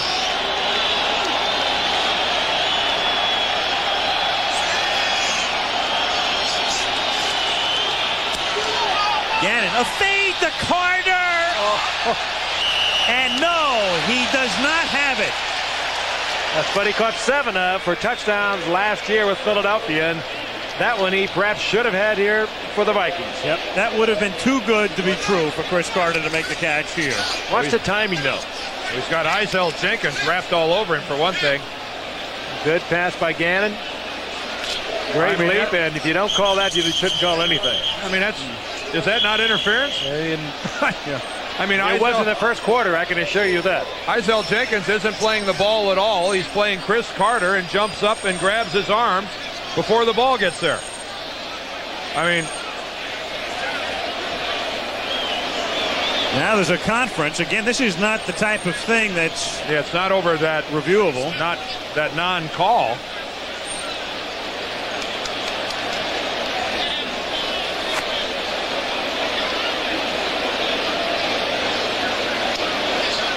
Little conference going on, and does look as though something has been being reviewed, but you cannot review the possible penalty. After review by the instant replay official, the call stands incomplete. They were looking for possession, not interference. Right. Does Carter have possession in the end zone? Boy, it's close. Oh, boy. You know, you have to come down with both feet in the end zone. But again, keep in mind it was ruled incomplete. Here's a field goal attempt now, and a key one by Donald Igwebuike, and that's good. 33-yard field goal. And it puts Minnesota up on top by 9. To the right, One Liberty Place is the name of that building, part of the complex in downtown Philadelphia. Very similar in architecture to the Chrysler building in Gotham. Goodyear Blimp providing the shots as the Vikings kick off 24-15. Marvin Hargrove, whose fumble set up the last Viking field goal, returns the kick back to about the 23-yard line. Brett Novoselsky makes the tackle. Well, somehow this man and his offensive team must muster up a couple of scores. The Eagles trailing by 9 points, and the crowd here has quieted. And it's only going to take a run into the line of scrimmage. It picks up a yard or two to bring them out in force. We'll hear some boos. They've been trying to trap with their running all night long and not been successful at all. From the 23-yard line. Well, it takes a sack as well to do it. Thomas Struthers with the sack. A one-time Eagle. Couple desperate teams here tonight. We're going to be watching a couple next week. Well, certainly one of them, the Cleveland Browns, 2-4 in the Central Division of the AFC, and Cincinnati at 4-2. But if Cleveland can win, they're one game off the division lead. And that's, as you look at the races now in the league, that's the tightest race in any division in the AFC Central. Well, it's also one of the best rivalries in any division, the Browns and the Bengals. We did a game in Cincinnati either last year or the year before. I can't remember which one it was, which Brown-Bengal game. And now this one, of course, up in Cleveland in the Pound. And, you know, Sam Weiss, he's well thought of by most of the Cleveland fans. I remember his little speech to the Riverfront crowd a couple of years ago. You don't live in Cleveland. So it's a good game next week. And, of course, the Browns still struggling. You can't get around. Boy, Sam's been making a lot of sound bites, hasn't he, lately? And Cleveland going for the record. They had a blocked punt again Sunday. Can you believe that? They had one yesterday? 4 of them now in the last 3 weeks. Whoa. 3rd and 18 from the 15-yard line. As Cunningham throws, Byers makes the catch, but for very little yardage, and he is wrapped up at the 20-yard line by Michael Brim.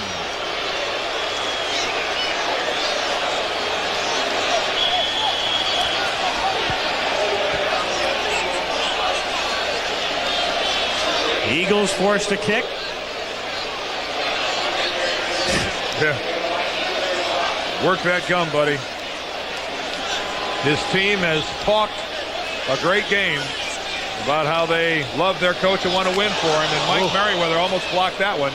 But they haven't done it on the field yet. Fiegels gets the kick away. Leo Lewis is stopped as he begins his return at the 36-yard line. Merriweather with the near block. We talked about this. Some of the Eagles coming out and saying, well, things might help if they renewed the contract for Buddy Ryan. Well, they can help renew the contract with a victory, but they're down by 9.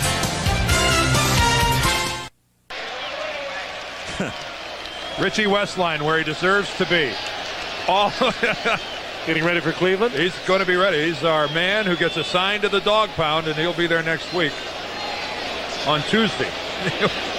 Richie flies right to Cleveland from this game. He's got such an affinity with the fans there. Are we struggling or what? Alan and I aren't. Incredibly, 13:42 remaining in the fourth quarter. In a game where precision has been wonderful. So we go right to Cleveland from here. It's a good thing they speeded up the games this year. From the 36-yard line, Gannon for Carter, and he had it for the moment and couldn't hold on. Jesse Small was covering on the play. Gannon lets that out a little bit. Carter had his man beaten by 3 or 4 yards. Well, Carter is complaining that it's interference again, although I think this was closer to being good coverage. Eric Allen, the Pro Bowl cornerback for the Eagles, thoroughly beaten on this. Gannon just pulled the string on it and underthrew it. Jesse Small really ranged all the way back there for a linebacker to get in, and actually is the guy that stripped the ball away from Chris Carter. 2nd and 10, and here's Finney. I think the Philadelphia Eagles and their defensive team will tell you that they thought there was a chance that they might get burned by Carter tonight, but I think they would have been betting that it would have been Anthony Carter, not Chris Carter.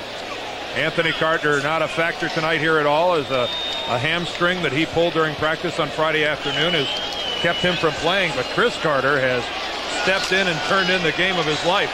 There's Anthony Carter there, AC, one of the great big play receivers in the NFL that really is more of a possession receiver for the Vikings this year. Only a 10-yard per reception average.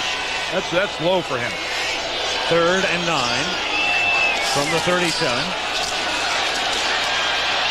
Gannon throws, open man, and a nice catch made by Hassan Jones, and out of bounds he goes at the 47 to keep this drive going with 12:44 remaining in the fourth quarter. Interesting flip. You pointed out that Carter averaging just over 10 yards per reception. You know, Hassan Jones is averaging about 17 yards a catch. I asked Anthony before the game, I said, hey, when did you become a possession receiver? And he kind of started to laugh a little bit. He said, well, I guess it's when we lost Jim Gustafson. Man on the right is Norman Grayman, the not very happy owner of the Philadelphia Eagles at this moment. Well, I guess didn't want to be on. And the reclusive owner at the moment as well. This is Chris Carter, and that trickery and deceit will not get him anywhere as Ben Smith breaks the play up at the 49-yard line. Interesting how they are featuring Chris Carter, who came into tonight's game with one reception, having been picked up by the Vikings on waivers. Talked many times tonight about his release by the Eagles, but he has been a major part of their offense. They've hit him on deep passes. They've thrown to him short over the middle. Now they come with him on a reverse. Obviously, the Vikings think a lot more of him than Buddy Ryan thinks of him. 2nd and 12 at the 49-yard line. Well, you know, Frank, I don't think it was ever a case that Buddy didn't like him. You know, every time we tried to talk to him about it, all he mentioned was his speed, that he didn't have enough speed in the open field. And, you know, I think he likes him personally. I agree. I mean, Chris Carter looks like he can still play this game.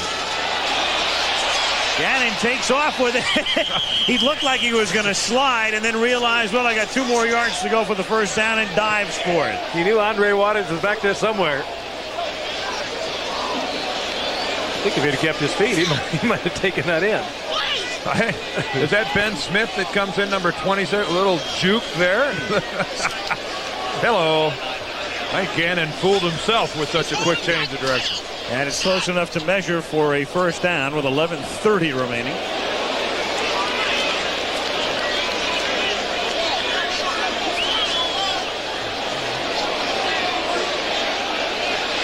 He calibrated that pretty close, didn't he?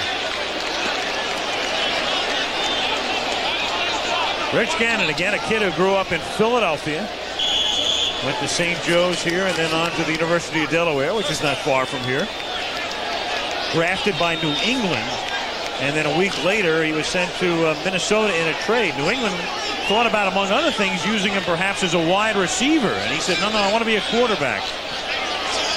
And that's how the Vikings wound up with him.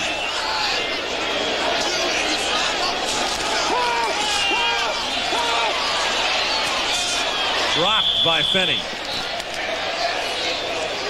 You know, one thing that Gannon is enjoying here tonight is relatively good pass protection by this Viking offensive line. You know, we touched on it there in the first quarter, how they've begun to control the line of scrimmage. And when you stop and think about that, Jerome Brown and Clyde Simmons and Reggie White are some of the people that are after Rich Gannon. They have not really made his life all that miserable tonight. And when you consider also the Vikings have lost the services of Randall McDaniel, their all-pro left guard.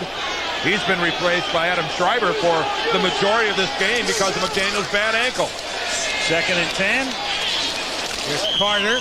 Pays the price after making the catch, taking it to the 34. Short pickup. Another guy who's missing on this series right now, the last 2, in fact, is Herschel Walker. Alan Rice has been in the backfield. Well, Herschel Walker has not done much of anything this football game. I mean, even the times that he's run with the football, he's not really exploded through the line. He's mishandled the ball. He's put it down on the turf, and I'm not sure I can disagree with the fact that Herschel Walker's on the sideline. He's been more of a detriment than anything else. 3 carries for 3 yards tonight. 3rd and 7. Here comes the blitz, and there goes Gannon. William Frizzell was the free man. They sent everybody. Yeah, there's nobody left to block. You've only got one back in your formation, and he's got to pick up a guy coming from inside. And that sign is appropriate, especially when you're talking about the quarterback. See the blitzers up the middle, but here comes Frizzell off the corner. There's nobody left. And so, Buddy Ryan, you gambled that your one-on-one coverage is going to hold for enough time to get somebody into the quarterback space, and it certainly did. Took him out of a possible field goal attempt. And the punt, though, is a very good one by Harry Newsome. It is downed by Mike Jones, and the Eagles will begin deep in their own territory with 9:47 remaining. Newsome ends up flat on his back and can't understand how come there's no penalty. Watch this. And no flag. It would have been in the first quarter. You figure it out.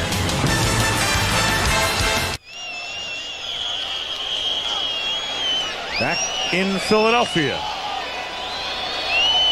Kind of creative. And well done. More creative than Philadelphia's offense to this point. They have it from the 6-yard line, looking for some breathing room.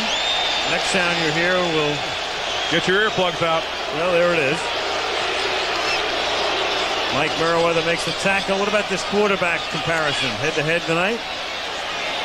Gannon and Cunningham. Gannon in his third start in relief of the injured Wade Wilson, putting himself rather capably. Cunningham under 500, 13 out of 29 for 189. What we don't have there is the rushing of Randall Cunningham.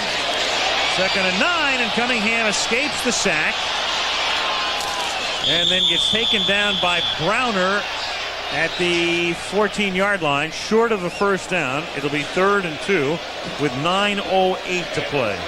Cunningham never puts together great numbers. I mean, when you start comparing him to the Montanas of the world, and watch this coming in from the left. He just is able to do things other people can't do. Keith Jackson comes in and clips Chris Dolman back in the end zone. You're allowed to hit a defensive lineman in the back, but only in that zone up along the line of scrimmage. And if you do it in the end zone, that's 2 points. There's a real break for the Eagles there. Jackson comes back and hits Dolman in the back. 3rd and 1, and they're not going to get that one on a very big play here. Joey Browner comes up to make the stop on a straight, fundamental, simple play through the middle, and Philadelphia will have to kick it. Frustrated crowd, and Buddy Ryan doing the right thing with 8 minutes remaining in the game, bringing the punting unit on. A little murmur on the part of the crowd, but they have been murmuring with the inefficiency of the Eagles offense all night. Well, that's the Eagle offensive line there. They just get stuffed by Minnesota up front. Eagles. Lewis calls for the fair catch.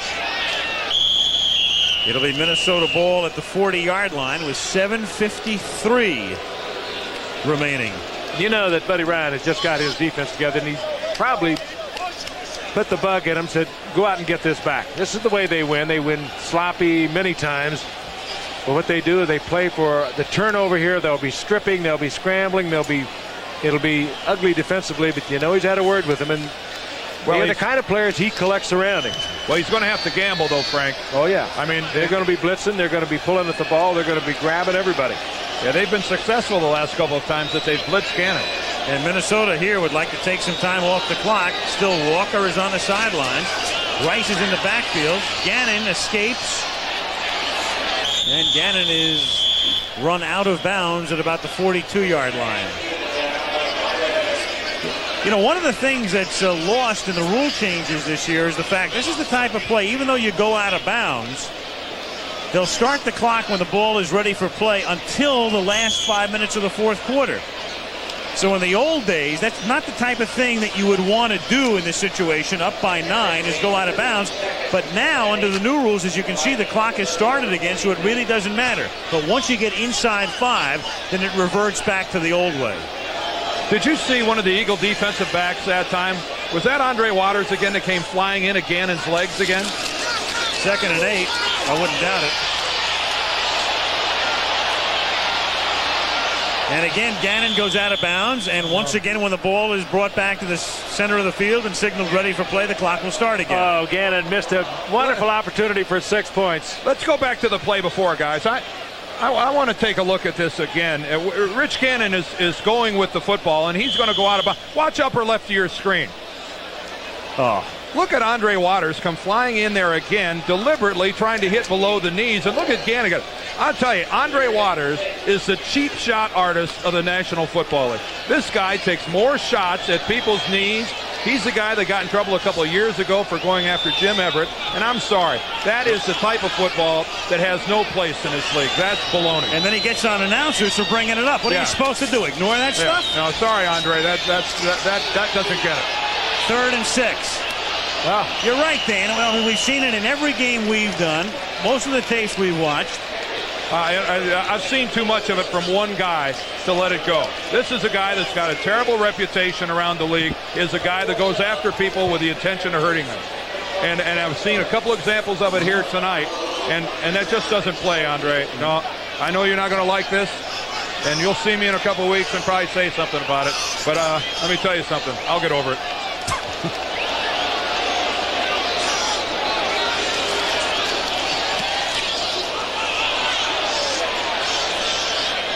The kick by Newsom is inartistic and not real good as well. Down to the 21. And you are right, Dan. 1,000%. 6:27. Gannon hasn't backed away from it either. He's pointed a finger at him on 2 occasions tonight where he's taken a shot. And I give Andre Waters a lot of credit for the type of player he is. I mean, he is a good hard-nosed safety. He's skilled. He's a good open field tackler. I like everything about the way that he plays the game, with the exception of him intentionally trying to hurt people. 1st and 10 from the 21-yard line. Cunningham to Byers, and he's bumped out by Merriweather at the 28-yard line.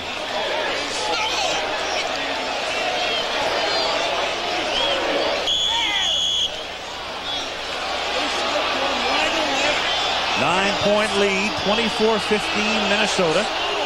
The Eagles have got to start thinking big play, too. They need 2 scores, and they're rapidly running out of time. Well, they're not running plays rapidly.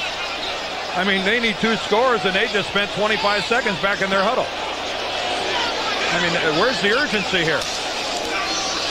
2nd and 3, and Cunningham is sacked at the 21. Thomas Struthers gets his 2nd sack. Struthers is a journeyman. I mentioned before he's a former Eagle like Carter, and he's a guy getting a chance to play because of the Millard injury. Yeah, Floyd Peters has got this defense stoked to the gills here tonight. And he is in it himself. Floyd, I think, could still play. I mean, he was a fine defensive tackle in this league. There was. Played for Philadelphia as part of his career. 3rd and 10. Cunningham gets a block. What a shot. Ooh. And he gets to the 29, but he is short of the 1st down. That was Anthony Toney.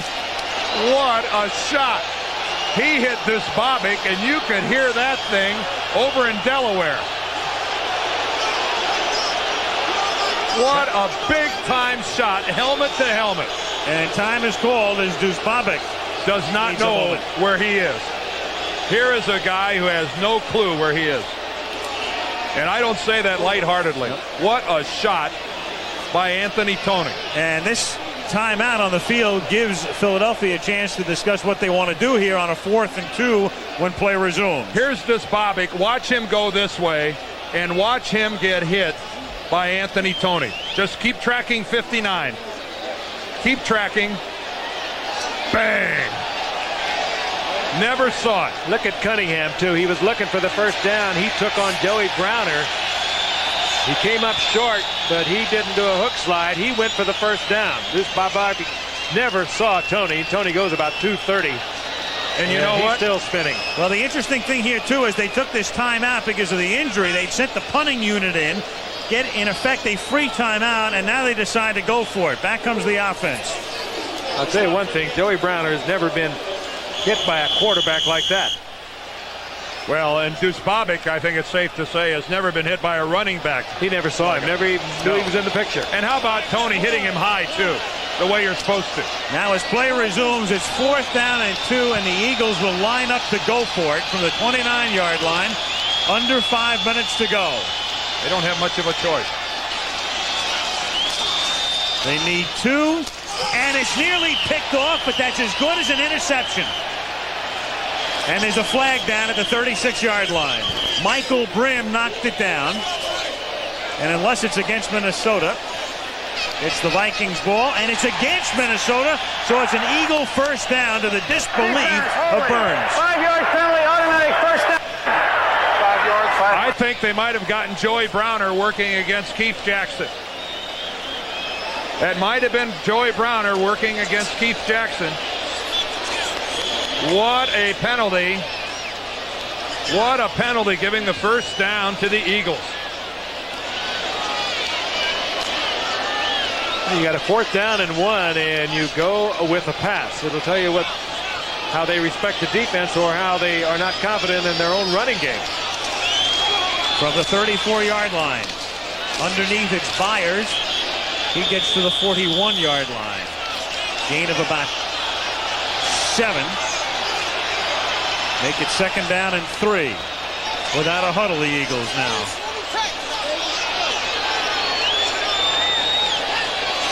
Vikings up by 9 and 2nd down and 3. That's a 1st down. Byers out of bounds at the 40-yard line. Heads up again by Byers. He took all he could get out of it before he gets out of bounds, and now inside 5 minutes, the clock will stop under the new rule. If I'm Minnesota right now, I say I've got to remove Keith Byers, and I have to do everything I can do to remove Keith Jackson from Philadelphia's passing game. Those are the 2 guys that Randall is going to go to. You see Dolman come out of the game to get a breather. Well, Dan, they have pretty much removed Jackson, the tight end, from tonight's game. He was the one that beat them last year. On 1st down, Tony can't make the one-handed catch. Covered by Michael Brim. 2nd and 10 with 4:10 remaining. What they've done with Keith Jackson tonight, the tight end, and a great receiver, the Philadelphia Eagles tight end, is covering with Joey Browner most of the night. Most teams will eventually get themselves in double coverage on 2 outside wide receivers and wind up covering Keith Jackson with a linebacker, and that's when he killed. He caught 12 passes against Minnesota last year. 2nd and 10. Cunningham fires. It's tipped. Nearly intercepted. Finally caught by the Eagles. Unbelievable touchdown. Fred Barnett.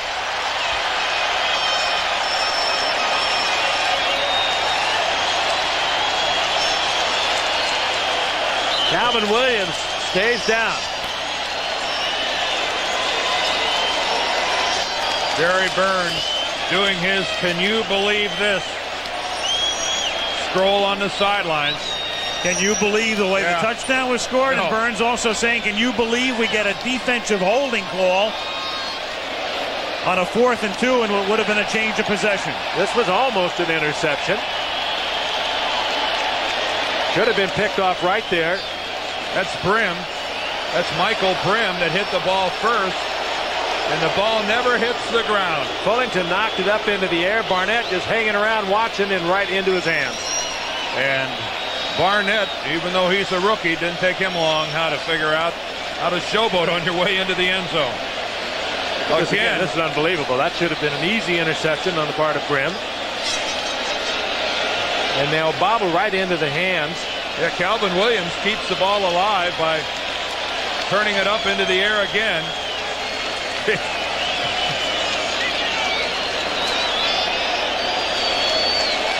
Here from the reverse angle, it's still just as weird.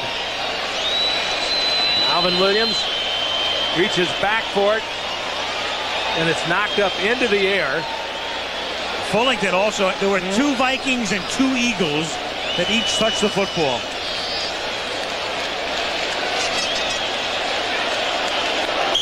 Meanwhile, here's Ruzek with the sore ribs. So this will be an adventure. The Eagles holding. If he makes this, the Philadelphia Eagles can win this game with a field goal. This would put him within 2. And it does at 24-22. And Ruzek again in pain. How do you figure this game? One of the more awkward games that I've seen in a long time. I mean, penalties, poorly run offense, but this game has had more than its share of big plays, and here's one of them. One person touches it. There's the second. Williams. Fullington also got a hand on it. Bobbles it right into the hands of Barnett. Yeah. Well, we saw Andre Rison yesterday from Atlanta doing his about a 10-yard shuffle into the end zone, and now Fred Barnett does his, I guess, adds his signature to the long list of ways to express yourself on your way into the end zone.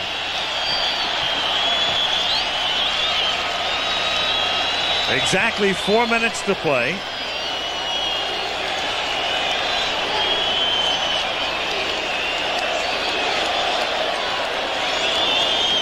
Again, that series turned on one of the bigger defensive plays of the year on the Vikings. Joey Browner was flagged for defensive holding on a 4th down play that was an incomplete pass. Gave the Eagles a 1st down, and they went on and scored.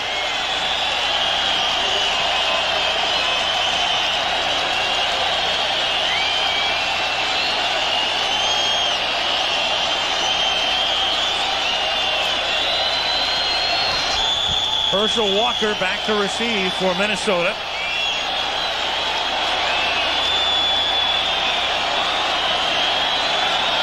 Ruzek after taking that deep breath. Walker at the 6. Back out to the 29-yard line.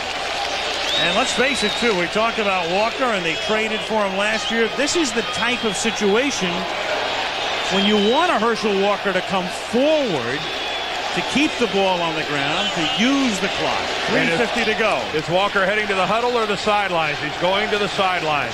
Al, you're exactly right. Man, they gave up 3 number 1s, 5 ball players, a 6th-round draft pick, 3rd-round draft pick, and a 2nd-round draft pick. He built the Dallas franchise for the future. And in the pressure situation, he's not playing. Rice and Finney are the running backs. Finney, he stopped at the 29-yard line. Byron Evans. 10 yards doesn't seem like such a long way. But at this stage of a ball game, a 1st down can be awful tough to come by. Watch Byron Evans times his shoot up the middle, picks his gap. A lot of times a middle linebacker can come up behind the play. Byron Evans timed that perfectly and got in on it. And look at the 2nd and 3rd man in on the part of the Eagles. Traditionally, and characteristic of the Eagles, they go for the football. That's Buddy Ryan football. Look out. With the arm in motion. They have not called it an incomplete pass. They're going to call that a fumble. They are. Seth Joyner came blitzing through. But he loves him. He says he's the best strong side linebacker in the game. But was that arm in motion? And Clyde Simmons makes the recovery at the 6. And the Vikings are screaming that his arm was coming forward and shouldn't be a fumble.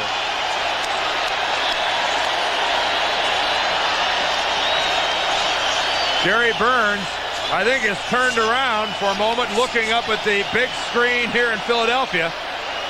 All right, watch number 59, Joyner. There's the arm cocked.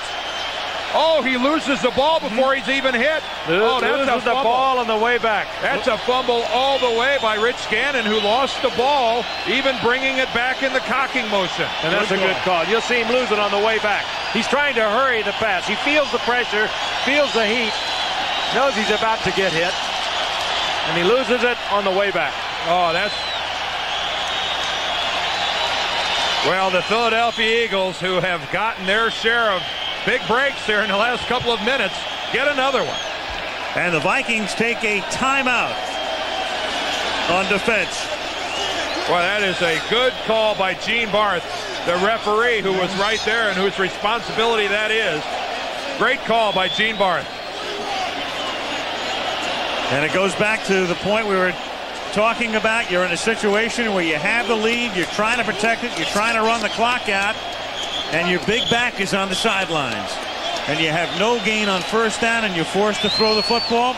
And the next thing you know, you're backed up, and the opposition has a 1st and goal. All very valid points, Al. 5 turnovers for the Vikings. We mentioned this early, the do-or-die bowl. Minnesota had this one put away. 1st and goal at the 6. 8-man front. Touchdown, Tony.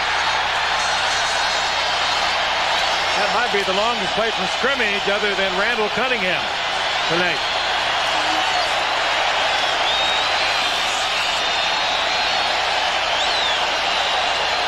There's still plenty of time. Over 3 minutes remain in this game. And a Viking touchdown will still win it for Minnesota. Big opening, right side of the Eagles line. One of the few times tonight that the Eagle offensive line has really blown the Vikings off the ball. They did it when they had to do it. Ruzek for the extra point. The Eagles puts it down. And now I think we're going to get a flag for roughing the kicker. William Kirksey, number 52. Dean Barth being buffeted about. The extra point is good. We're going to penalize running into the kicker on the kickoff. Kirksey was the man. It's 29-24. We heard Gene Barth call this running into the kicker. This will be the 5-yard penalty. You see it right there at the conclusion as Ruzek follows through, and there's the flag. So this, I believe, will be just a 5-yard assessment for the kickoff. So the kickoff will come from the 40 rather than from the 35. Well, Minnesota needs a touchdown.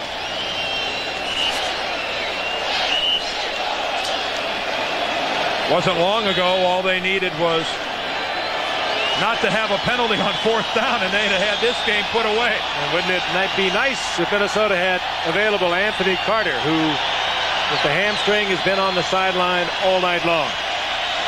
Minnesota with 2 timeouts. They had to use one on defense on that last series to regroup prior to the 1st and goal play. That was Jim McMahon talking to Randall Cunningham there a moment ago. Something tells me he was probably telling Randall, winning is winning. It has not been much of a night for Philadelphia offensively, but somehow they have 29 points on the board. And you have to feel for this man. Why would you want to be a coach and go through this?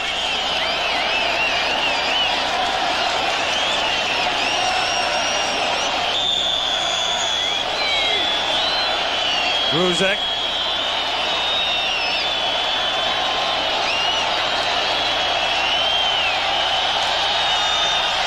It's a great kick for a guy who can barely keep it together with his ribs. Touchback. Walker downs into the end zone.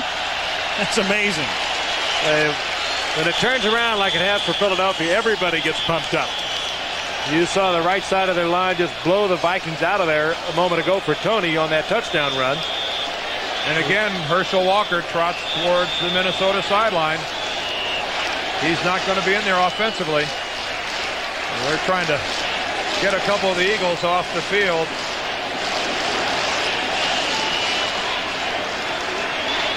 Bad ribs on the right side. Oh, that hurts. Of course, if Alex Karras was up here, he'd say too bad.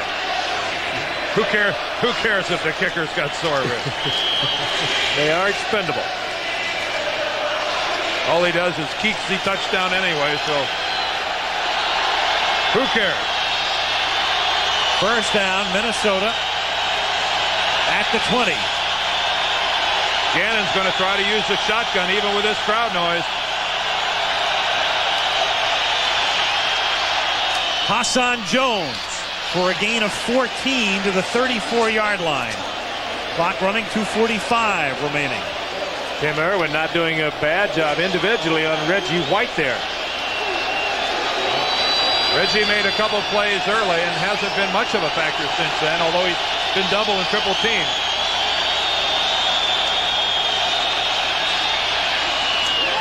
Intercepted. William Frizzell.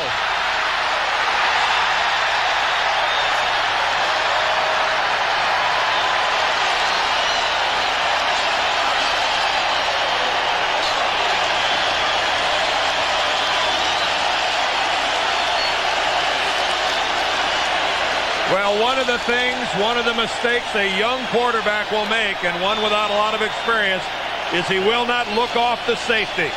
He'll take the snap and look to the side of the field where he's going to throw the football, the whole way, and I think that's what Rich Gannon did right there.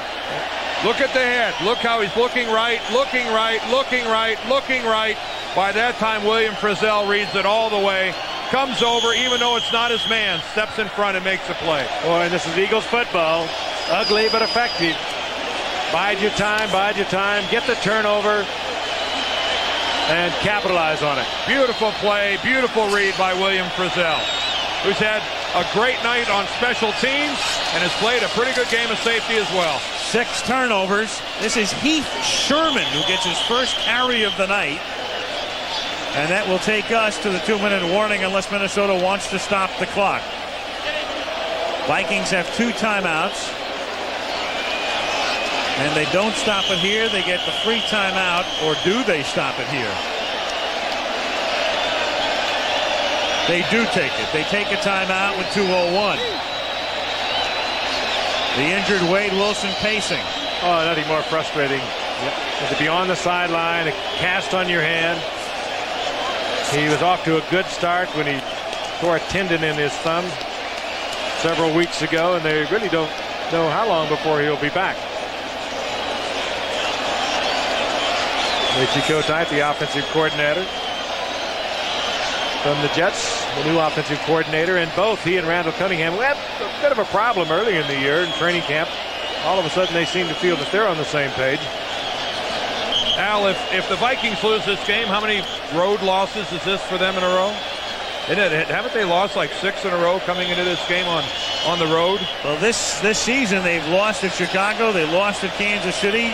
You remember last year they did so well. They were undefeated at home last year. Right. And what do they have? They have 3 out of their next 4 games on the road. They go to Green Bay, they go to Detroit, go to Seattle. 2nd and goal. Tony to the 2. That stops the clock. The 2-minute warning now comes with 1:56 remaining. When play resumes, it will be 3rd and goal as the Eagles try to wrap it up. At the moment, they lead by 5. 3rd and goal for the Eagles at the 2-yard line. 1:56 remaining. Vikings have 1 timeout left.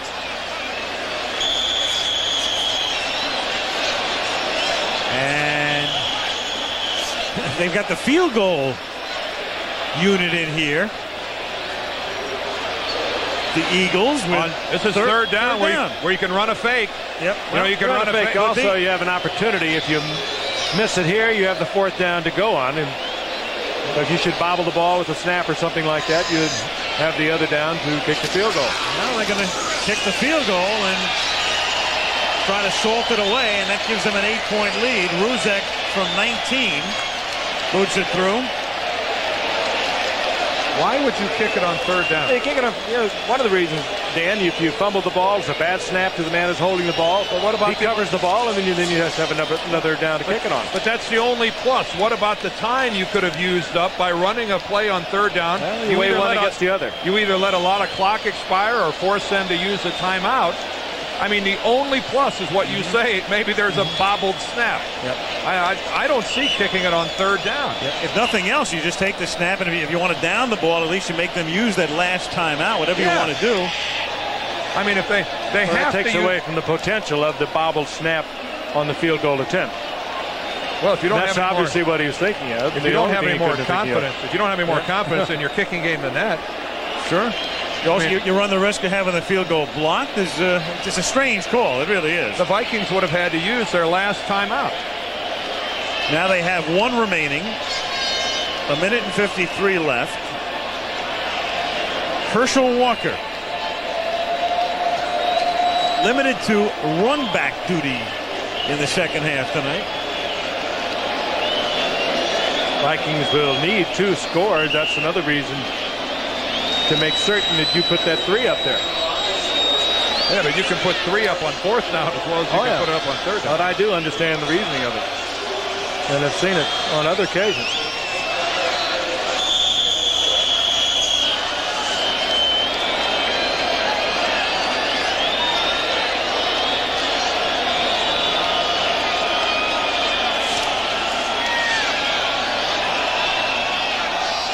To the 3, Herschel Walker. to the 21. You can't say enough about Roger Ruzek. I mean, it's excruciating for him every time. And since he damaged those ribs, he's had to kick 10 times between extra points and field goals and kicking off. And good kickoffs. This one sending Walker back to the 3-yard line. I don't know for certain now, but it's probably rib cartilage, and nothing hurts quite like that. And wait till later tonight and tomorrow for Ruzak. Let's take a look at Herschel Walker again. Frankie runs into his own guy and just falls down. I mean, Herschel Walker just ran into the back of his own man and fell down. It's been a long night. Whoa. First and 10 from the 22-yard line. Incomplete, intended for Steve Jordan. 2nd and 10. I mean, this isn't, Barry Herschel Walker night, but just watch this when your team needs a big play. Yep. He just runs right into the back of Adam Schreiber and falls down. I don't have an explanation for that. I don't think the Vikings have one either. They would have had him in there when they needed him for a ball control offense earlier when they had the lead. 2nd and 10 from the 22.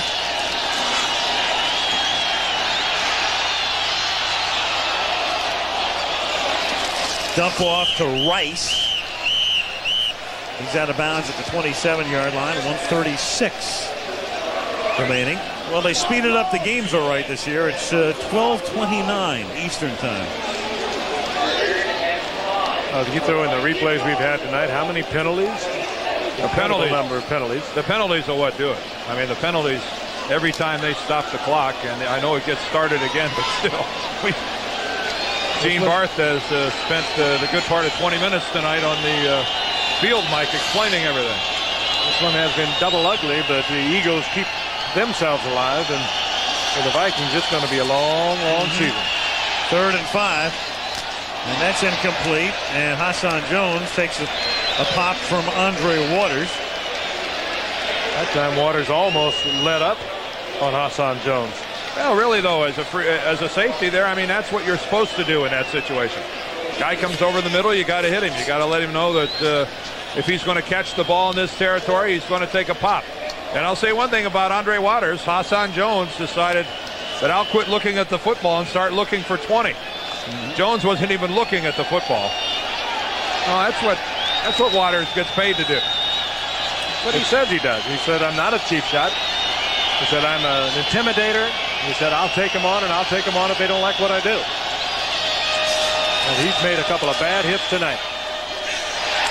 And on 4th and 5, that pass is incomplete. It's amazing the way this game has turned around, because it appeared that the Vikings were on their way to turning their season around, and that there was going to be, well, a big problem here for Buddy Ryan had he started 1-4.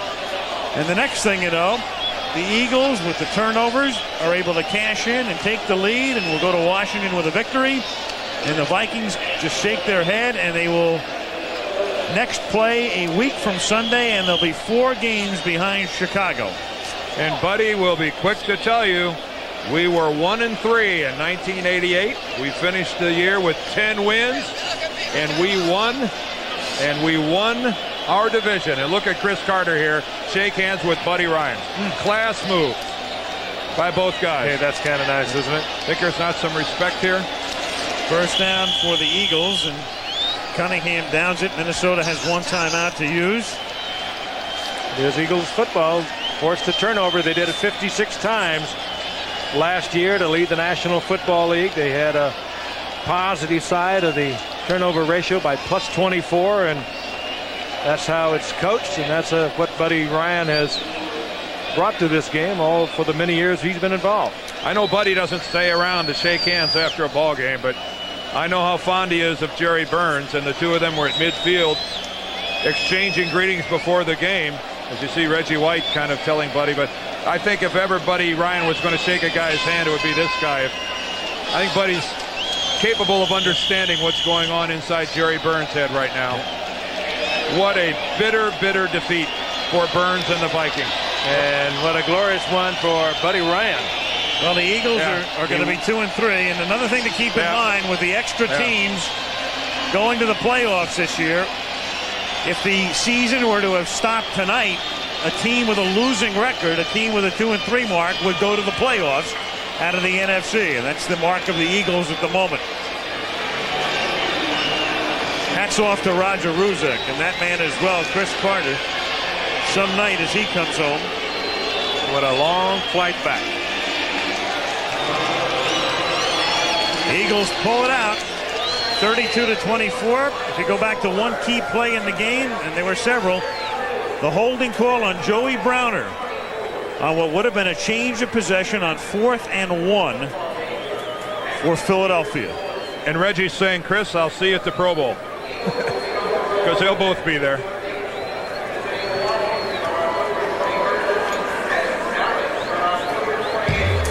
Crazy. W is a W is a W as far as Eagles are concerned.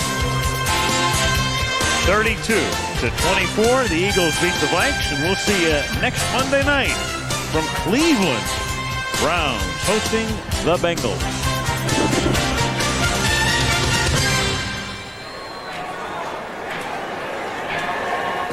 Saturday, it's regional coverage on ABC's college football. The race in the Big Ten continues as the Michigan State Spartans meet the Fighting Illini, or the Washington Huskies take on Stanford in a Pac-10 matchup. Now, except on the West Coast, stay tuned for your late local news and ABC News Nightline, followed by Into the Night starring Rick Dees over most of these ABC stations. ABC's Monday Night Football. The Minnesota Vikings versus the Philadelphia Eagles has been brought to you by Ford and your Ford dealer. Have you driven a Ford lately? And by Norelco Lift and Cut Shavers for a new level of closeness and comfort. This has been a presentation of ABC Sports, recognized around the world as the leader in sports television. A promotional fee has been paid to ABC by United Airlines. Come fly the airline that spans more than half the world. Come fly the friendly skies. America's watching ABC. Hello, I'm Lisa Thomas-Laurie for Action News. Millions tune in as Monday Night Football comes to Veterans Stadium in South Philadelphia.